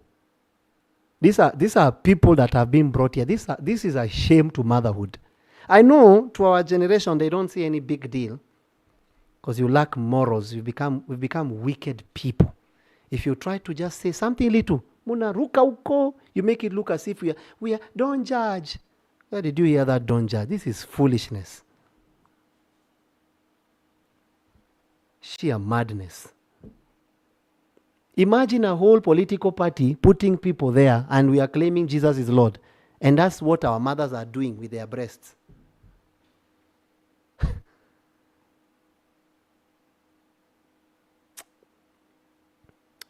I don't know if it can play well. I don't understand. I don't understand where as a country we are going. This is the kind of people that are coming to office. No wonder some of them, all they talk about is just sex and all those kinds. They have nothing in their mind. If I was a leader of such a political party, you are not going to be, where? This is a shame to motherhood. I want to see if mothers will come forward and try and deal with this. But you see some, and then you see an ignorant young kid. But what's the problem? It's theirs. The generation this is. We're in a moralless generation. But you know, it's do not judge. Do not judge. I want my media to tell me if we are good. Well, I don't know why it's now that we should not be. Don't understand. But anyway. We condemn those acts. And we really pray that mothers will come out The same way you come out to defend your politicians, some of you even walk naked. Becoming a moralist. This generation, may God help this generation. Such an ignorant generation. That's how our political structure looks. And these are the people that are going to govern the church. And then some pastors here are calling me a Freemason. Simply because my thought pattern is totally different. That we are serving God this way. That these are the people that are coming to run. They are people that will be put in positions to, to register churches. These are the people that will be registering churches. These ones. These are the people that will be in charge. That in a whole national political meeting, this is what, I would like to know who that MC is. What a fool.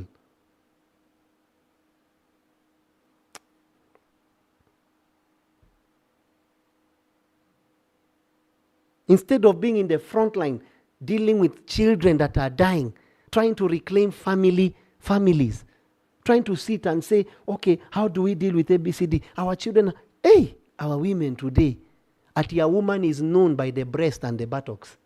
It's no longer intelligence and how he can help a man. It's breast. The bigger the breast and the bigger the buttocks, you have a man. Hey. Those of you that are not married, you have seen your wives. You have seen your wives. So let's play this video well, because I want people to see. And if it's your mom, you and your mother, please play the video.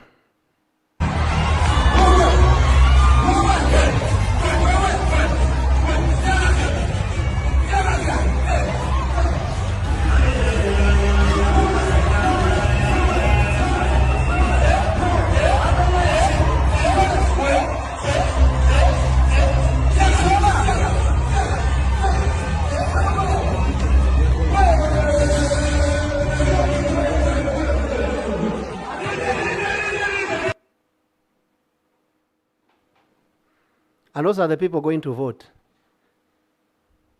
So if you have seen your mother there, reach out to her and tell her she's a shame to Kenya. This country will align. You know, okay.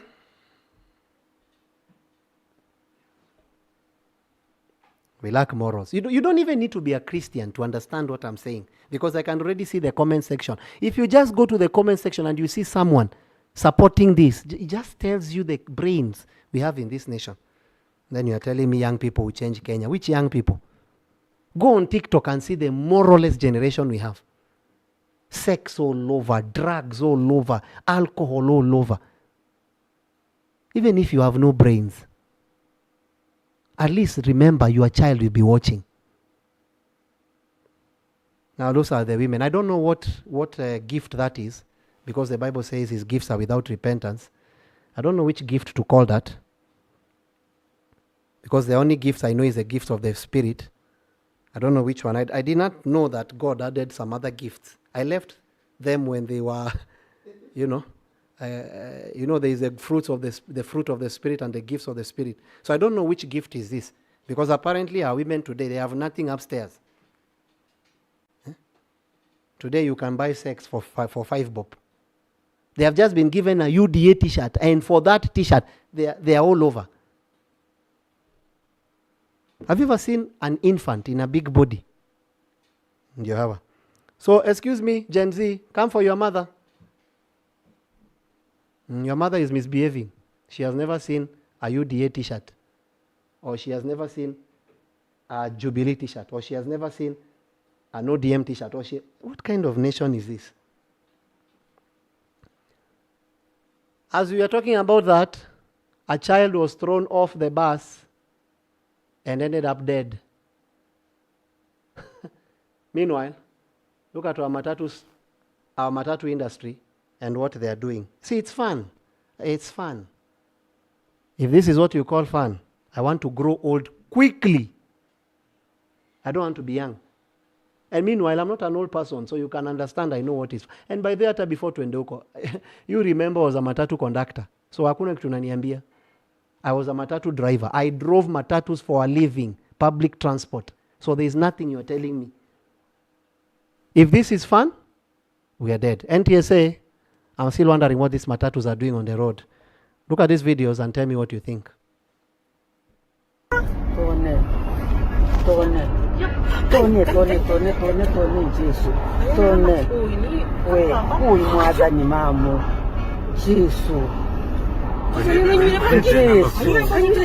But number plates bado.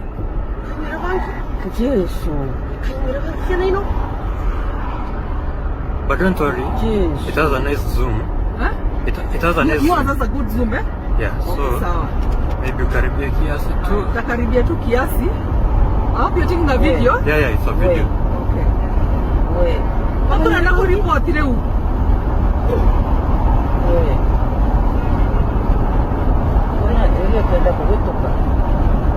Sio ile si evamwe. Tunaenda kuosa number plate. Ya gari. Aimanukira. Jesus. Are you able to zoom? Yeah, but they are fun because of the smoke. You may cover number plates.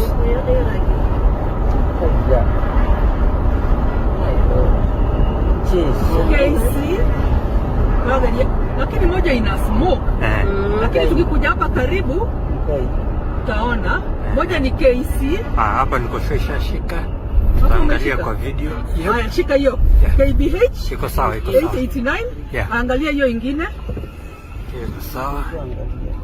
I hope it's a video you're taking. Yeah, it's a video. Send it to me now. I send it to the police.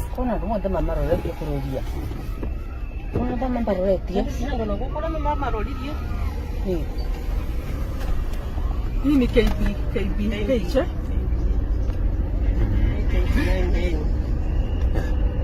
This one.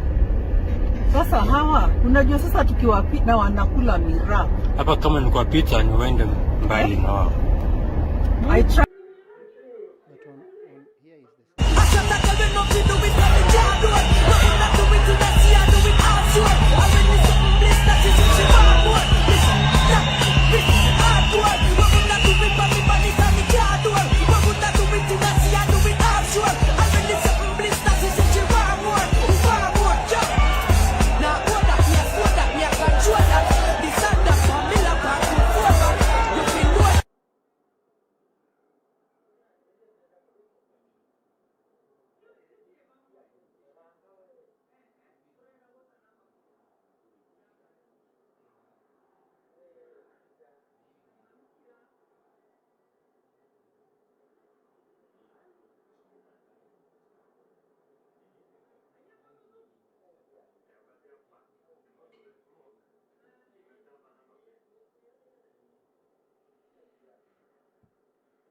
She give it to me hard work. I shot a girl with nothing to do with nothing hard work. Nothing that do it to that she I do it hard work. I really something bliss that she say she hard work. Listen, that this hard work. Nothing that do it for me money that me hard work. Nothing that do it to that she I do it hard work. I really something bliss that she say she hard work. Hard work, yeah. Now what that me I control that. This and that for me like I can afford that. You feel know.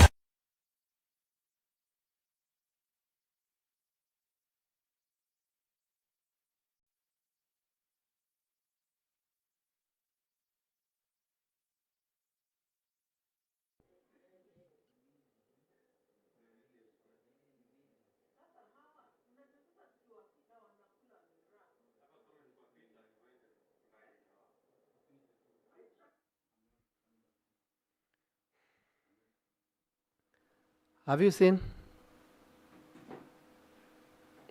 So unajua hatuambi wangwi, Gen Z, millennial, hatuambi wangwi. That's what you call fun.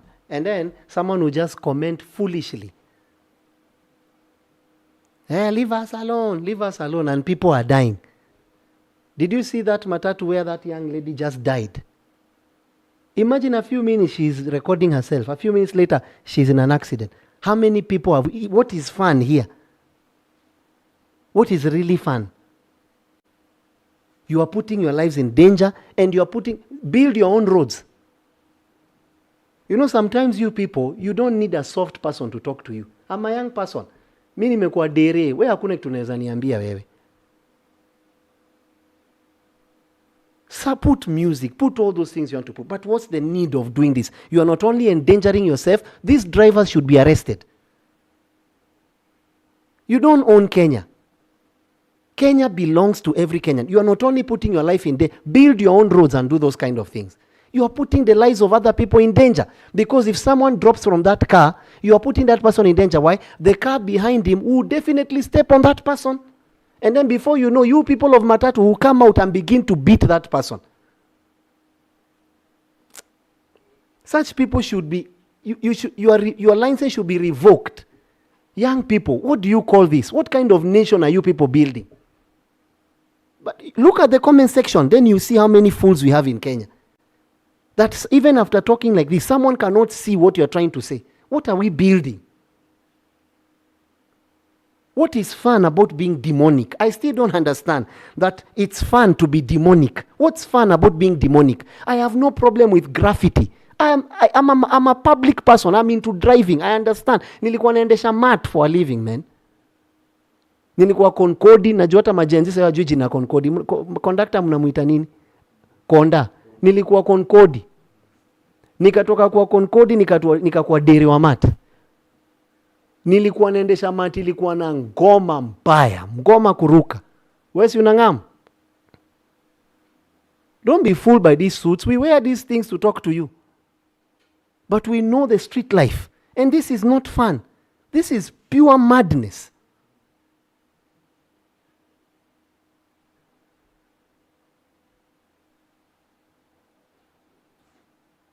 And then someone is there telling you, go and preach. And your children are dying. You know, I still do not understand the church. Till today, I still do not understand the body of Christ. A beautiful body, but being destroyed by religious people. If someone had morals and is holding this department, would these people be behaving like this?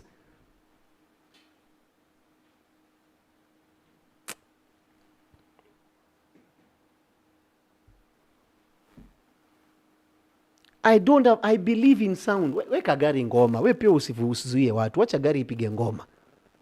But you can't be doing such things. You're going to be dead.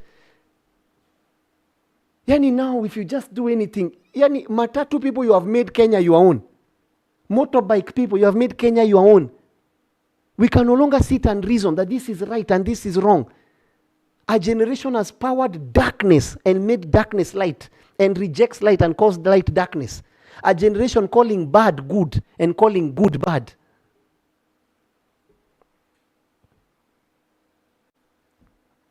What a nation. And then the leaders are just arguing about their own stomachs.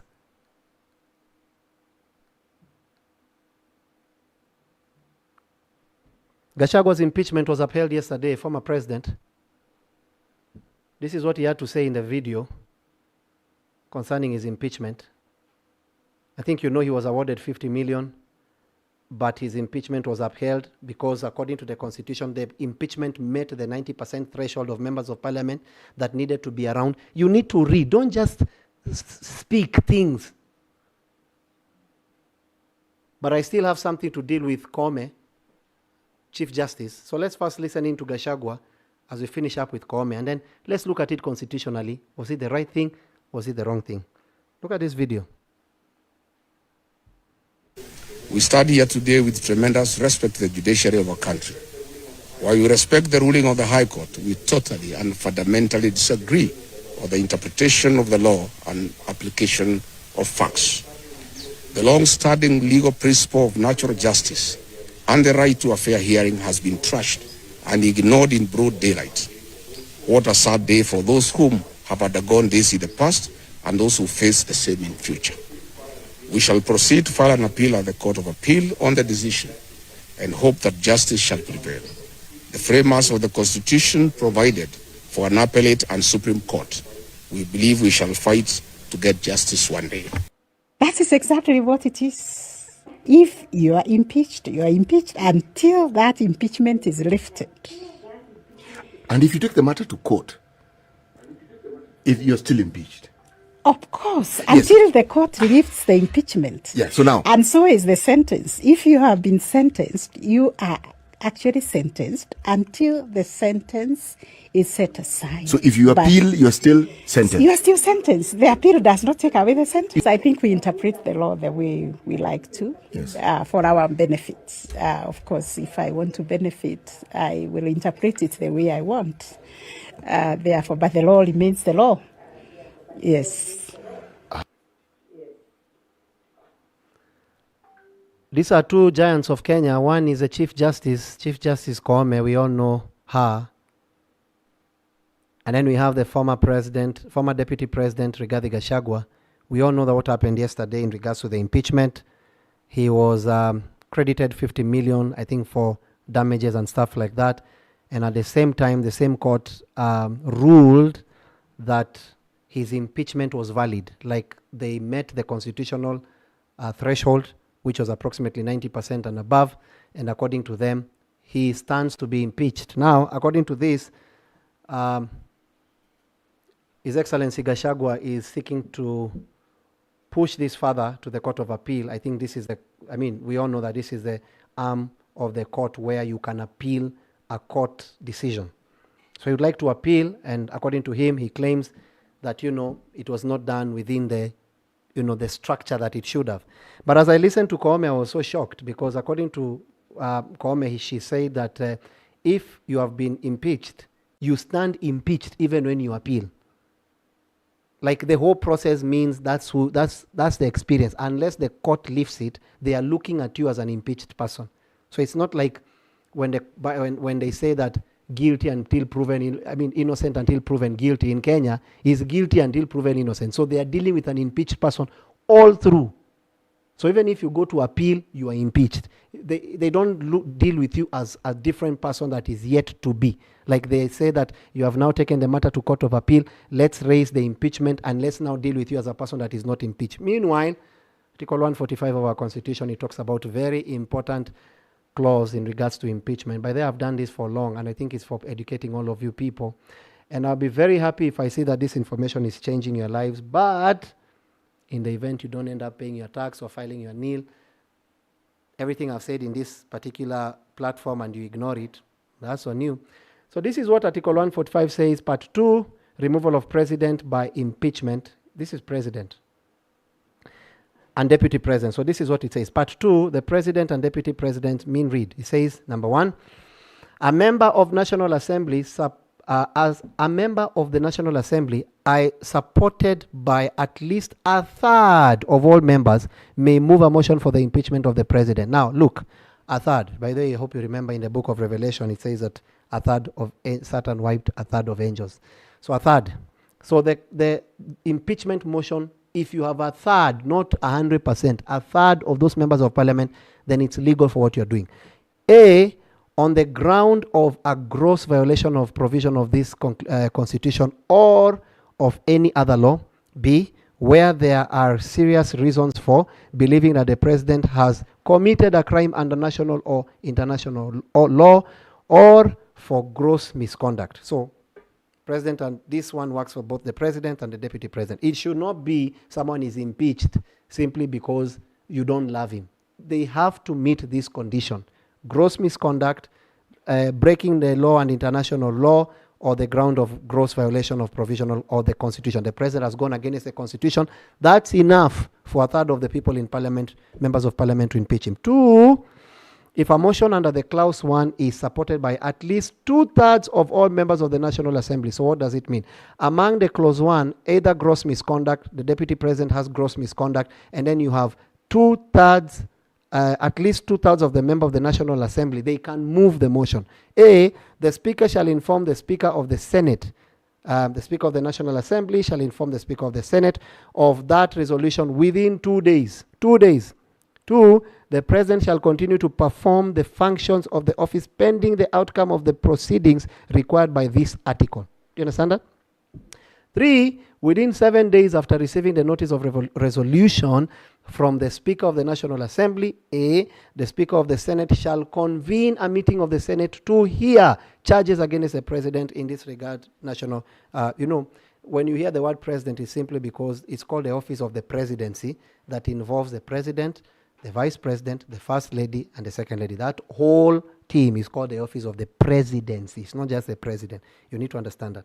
2, if a motion under clause 1 is supported by at least 2/3, I think you have already seen it. 3, within 7 days receiving notice of resolution, the Speaker of the National Assembly, the Speaker of the Senate shall convene a meeting to the Senate to hear the charges against President, or rather Deputy President. Then the Senate by resolution may appoint, may, not will, may is very important, appoint a special committee comprising 11 of its members to investigate the matter. So in the Senate, they don't just make noise. In the Senate, they investigate the matter. And this is why you notice he was taken through all those platforms. 4, a special committee appointed under clause 3 by B shall investigate the matter and report to the Senate within 10 days whether it finds the particulars of the allegations against the president to have been substantiated.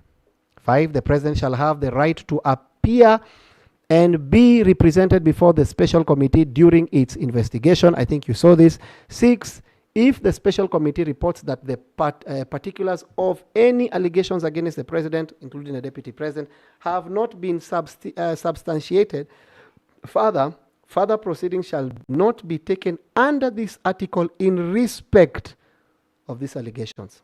B, or have been substantiated, the Senate shall, after according the president the opportunity to be heard. Very important for you to understand that they must be given an opportunity to be heard, which I think you remember former Deputy President Gachagua was given that opportunity. Vote on the impeachment charges. 7, if at least 2/3 of the members of the Senate vote to uphold any impeachment charge, the president shall cease to hold office. If all these platforms have been exhausted, then it is upheld. So follow the law. The government should follow the law. Former President, Deputy President Gachagua should follow the law. The High Court should follow the law. The Court of Appeal. I mean, 3 arms of government: executive, legislature, and judiciary. Just follow the law. If those things I've said there have not been met, then what you have done to His Excellency Gachagua is illegal. But if they have been met, then what has been done is legal. So let's not argue politically. Let's argue constitutionally. Is it legal? I leave that for you. I've already stated it for you. Is it illegal or illegal? No one needs to tell you. All that information, I've given it to you. Thank you very much. On to international news. Is there any national news, Kenyan news I've not said? Okay. In the meantime, former Chief Justice Maraga was arrested. Why? Because he was doing his constitutional right. But you see, Constitution is very clear. Without infringing, you can't block a road for people not to pass without infringing on the rights of others. So I think it's very important for Kenyans to understand that. Do what you need to do constitutionally without. For example, let me give an example. If you're going to picket, it's very clear according to the Constitution. You have the right of picketing, but it goes ahead and tells you, read the Constitution, peaceably and unarmed. So if you are not peaceably and you are armed, you will be arrested. Simple and clear. Okay, so now former Chief Justice was arrested. Former President of the High Court, he's the President of the High Court, Maraga was arrested. It was not looking very nice. Were they closing the road? Only they know. They were actually opposing what was happening in terms, it was an environmental issue, and he was trying to fight for the whole issue too, But clearly, we all know what happened. That's basically what happened. So, he was arrested. Don't know if you have the video. Let's see the video. Long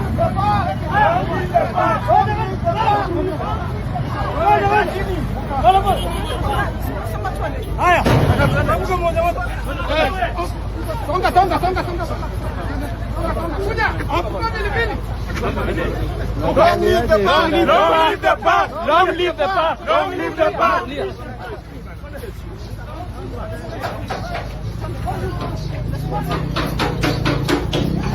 Long live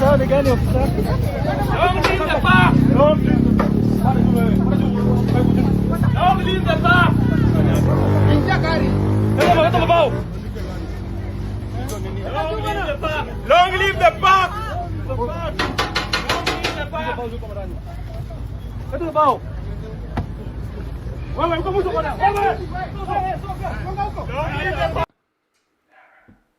There you go. It's a little bit insulting to have former president of the High Court being arrested. Let's uphold the law. Let the government uphold the law. Let us treat our people with more dignity, especially former Chief Justice Maraga. And also, please don't close the road when you're protesting because you're infringing on other people's rights. Let's find ways of coexisting. You see, no one is coming from out of Kenya to make Kenyans love Kenyans and Kenya. We have to, you know, in a family, there's what we call internal problems. So we have to find a way to just coexist, you know. We just have to find a way. On to international news. While people are building buildings and building big churches and building what? Many are going to come blazing because they think that the purpose of the church is just to build a building, yet they don't know the purpose of the church is governance.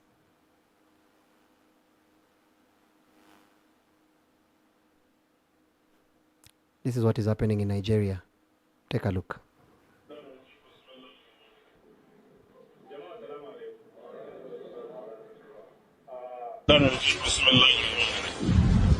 Jama'a salamu alaikum. Sunana Muhammadu Mai Bargabesu, chairman na APC na Koko Besu local government. Jami'ar APC a ƙarƙashin chairman na Koko Besu local government. Umurni aka bani na cewa an kori Wamban Koko daga jam'iyyar APC. Saboda yana wa jam'iyyar APC zagon ƙasa, yana mitin da wata jam'iyya. An kori Wamban Koko daga jam'iyyar APC. Jama'a ku shida. Makarabai ne, akwai Alhaji Muhammad Dan Yado, akwai Bilal Muhammad, akwai Mande. I need to say something about this gentleman as the video is posted there. As you can see, this gentleman is the APC chair in Kebbi State, campaigning and saying that Nigeria has gotten better under Tinubu, only for him to be kidnapped later. That gentleman that is talking there with a very nice Nigerian outfit, which I love, is the same person down there, kidnapped by the very same city environment. Actually, they say that corruption is only good when it involves me. If I can be part of the loot, we are definitely protecting the system. I'm wondering what he's saying when he's there. And that's why some people have a loose mouth. They only talk about something because it has not yet gotten to their doorstep. When it gets to your doorstep, the conversation will change. So this gentleman has already been kidnapped. When you see people outside there fighting for ABCD, you say, it doesn't matter, it doesn't. Until it affects you, that's when you will know. Meanwhile, many churches are continuing as normal. And then someone will go look at the comment now. Oh, you know, what do you expect the church to do?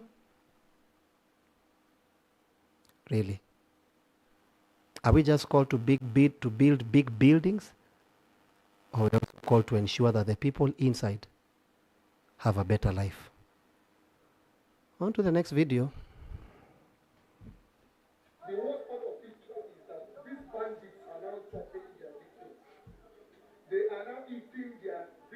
The worst part of it now is that these bandits are now chopping their victims. They are now eating their victims. This video, look at this video. Human being, they are calling human being Nama. 2 human beings, they are roasting them and they are cutting them and eating. What is happening to Nigeria? Which set of people is this? I remember those time they used to say that Aboki people, they used to sell suya, human being suya. It's not Aboki. It's not our people. That are these bandit people. They are the ones. These people are now terrorizing Nigeria. They are not eating their We tried to victims. shout. We tried to shout. I went to Nigeria the other year. I said, apart from ministry, what else do we possess? What else do Nigerians possess in Nigeria? Someone is going to be having a crusade there instead of coming together as the body of Christ and dealing with this issue. But you know, when you say something, by the way, in case you're not aware, I am an ambassador, not just the one in the Bible, which I actually hold dear and take pride in, ambassador of Christ, but I'm also an ambassador of peace. I am the chairman of the UNIPGC, the advisory committee, heading Africa. So I have the right to speak on any matter concerning Africa. I'm not just speaking in my capacity as a pastor. I'm speaking as an ambassador. I have been to Nigeria several times. Those are my brothers. I have ministered in Nigeria. Amazing people. If at all, the most hard-working people in Africa, second to Kenyans, or rather, Kenyans second to them, Nigerians. These people wake up and labor. I'm still shocked with how people can be individual.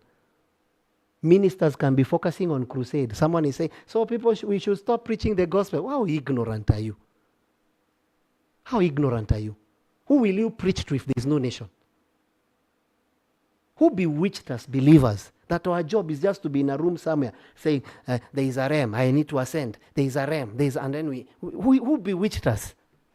After you have made such prayers, which you all know I'm a prayer machine, I also believe in work ethic. Jesus rose up early to pray. After he was done praying, he went and delivered his prayer. He healed the sick. He did something. Are we not called to heal the nations? Apart from interpreting bank accounts, can't we interpret where these Boko Haram people are? Where these jihadists are? Wicked people? They are eating the flesh of someone. And when I say these things, talk about Kenya. Talk about Kenya. Now Kenya is slowly becoming that. You are a big brother. You are showing us how to get there. How did we get there? Ignoring it when it's at its least stage. Any matter ignored at its least stage becomes a forest in its latter days. And there is no forest that is not first a seed. You can cut off the forest while it's a seed. Cut off before it grows to be something you cannot control. Now look at Nigeria. They are eating. Someone is cutting someone's foot and hey. Woo. But religion has killed us. We are building big auditoriums, big churches, big what? And the people we are preaching to are poor and dying. Do you have a problem with building big auditoriums? No. I also believe where the church is, there should be better roads, there should be better health care, there should be better medical facilities, there should be better education. Because these same people we preach to on Sunday are the same people that are going to make the economy work on Monday. But when I shout these things, the religion has sat in our head. Someone is busy calling me a Freemason. Me, John C.W. Someone that is fighting for the church to lead. We are now Freemasons. And you are a pastor. I pity your members. The next video, there are kids being burnt. Someone has literally lighted what do you call it? A bottle, plastic bottle. Do you know what that means? Look at this next video while we are preaching.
Stick to the gospel. Preach the gospel of Jesus Christ.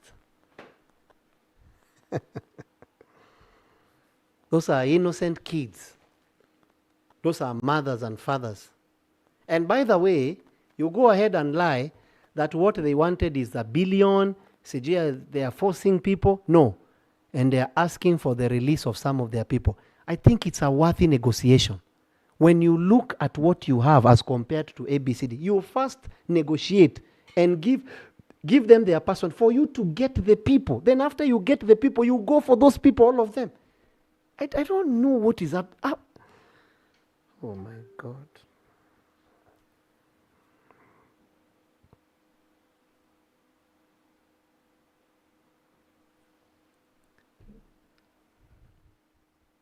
It's becoming darker. And what I don't like about it, the church is there. The pastors are just thinking about competing with their fellow pastors. Who has the biggest church? Who has more members? Who has more what? They can never come together to do something for the nation. I'm actually wondering if it's the child of a pastor, because I actually saw there's a politician's child that was kidnapped, and in a few days, 2-3 days, they were found. Do you have to be a big person? If it was a child of a pastor, would services be continuing the way they are continuing? And then you see your mother is there. You lie to people that it's money these people, and they just want a release. They want a negotiation. Why don't you negotiate and release people for people? Then once you have all these people outside, then you go after all of them and finish them. These are not humans. Have you seen the video? They are. Can you put that video where they are eating someone? I don't know if you have seen the person with a knife cutting someone and giving meat to people. What have we become?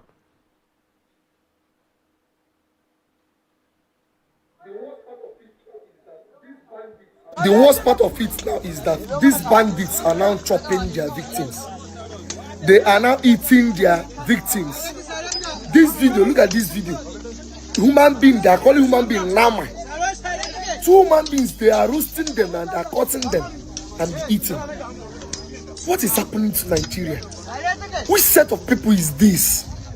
I remember this time they used to say that Aboki people, they used to sell suya, human being suya.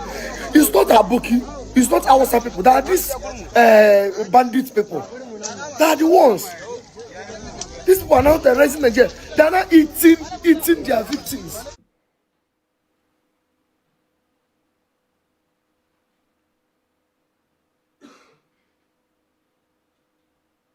We are so caught up with denominations.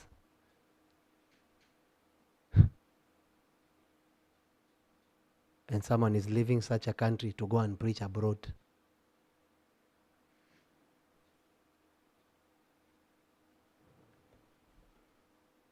I leave you with a saying.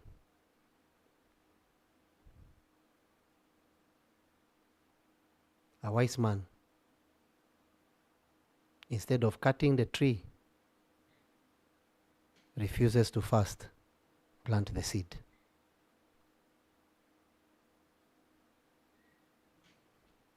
God bless you.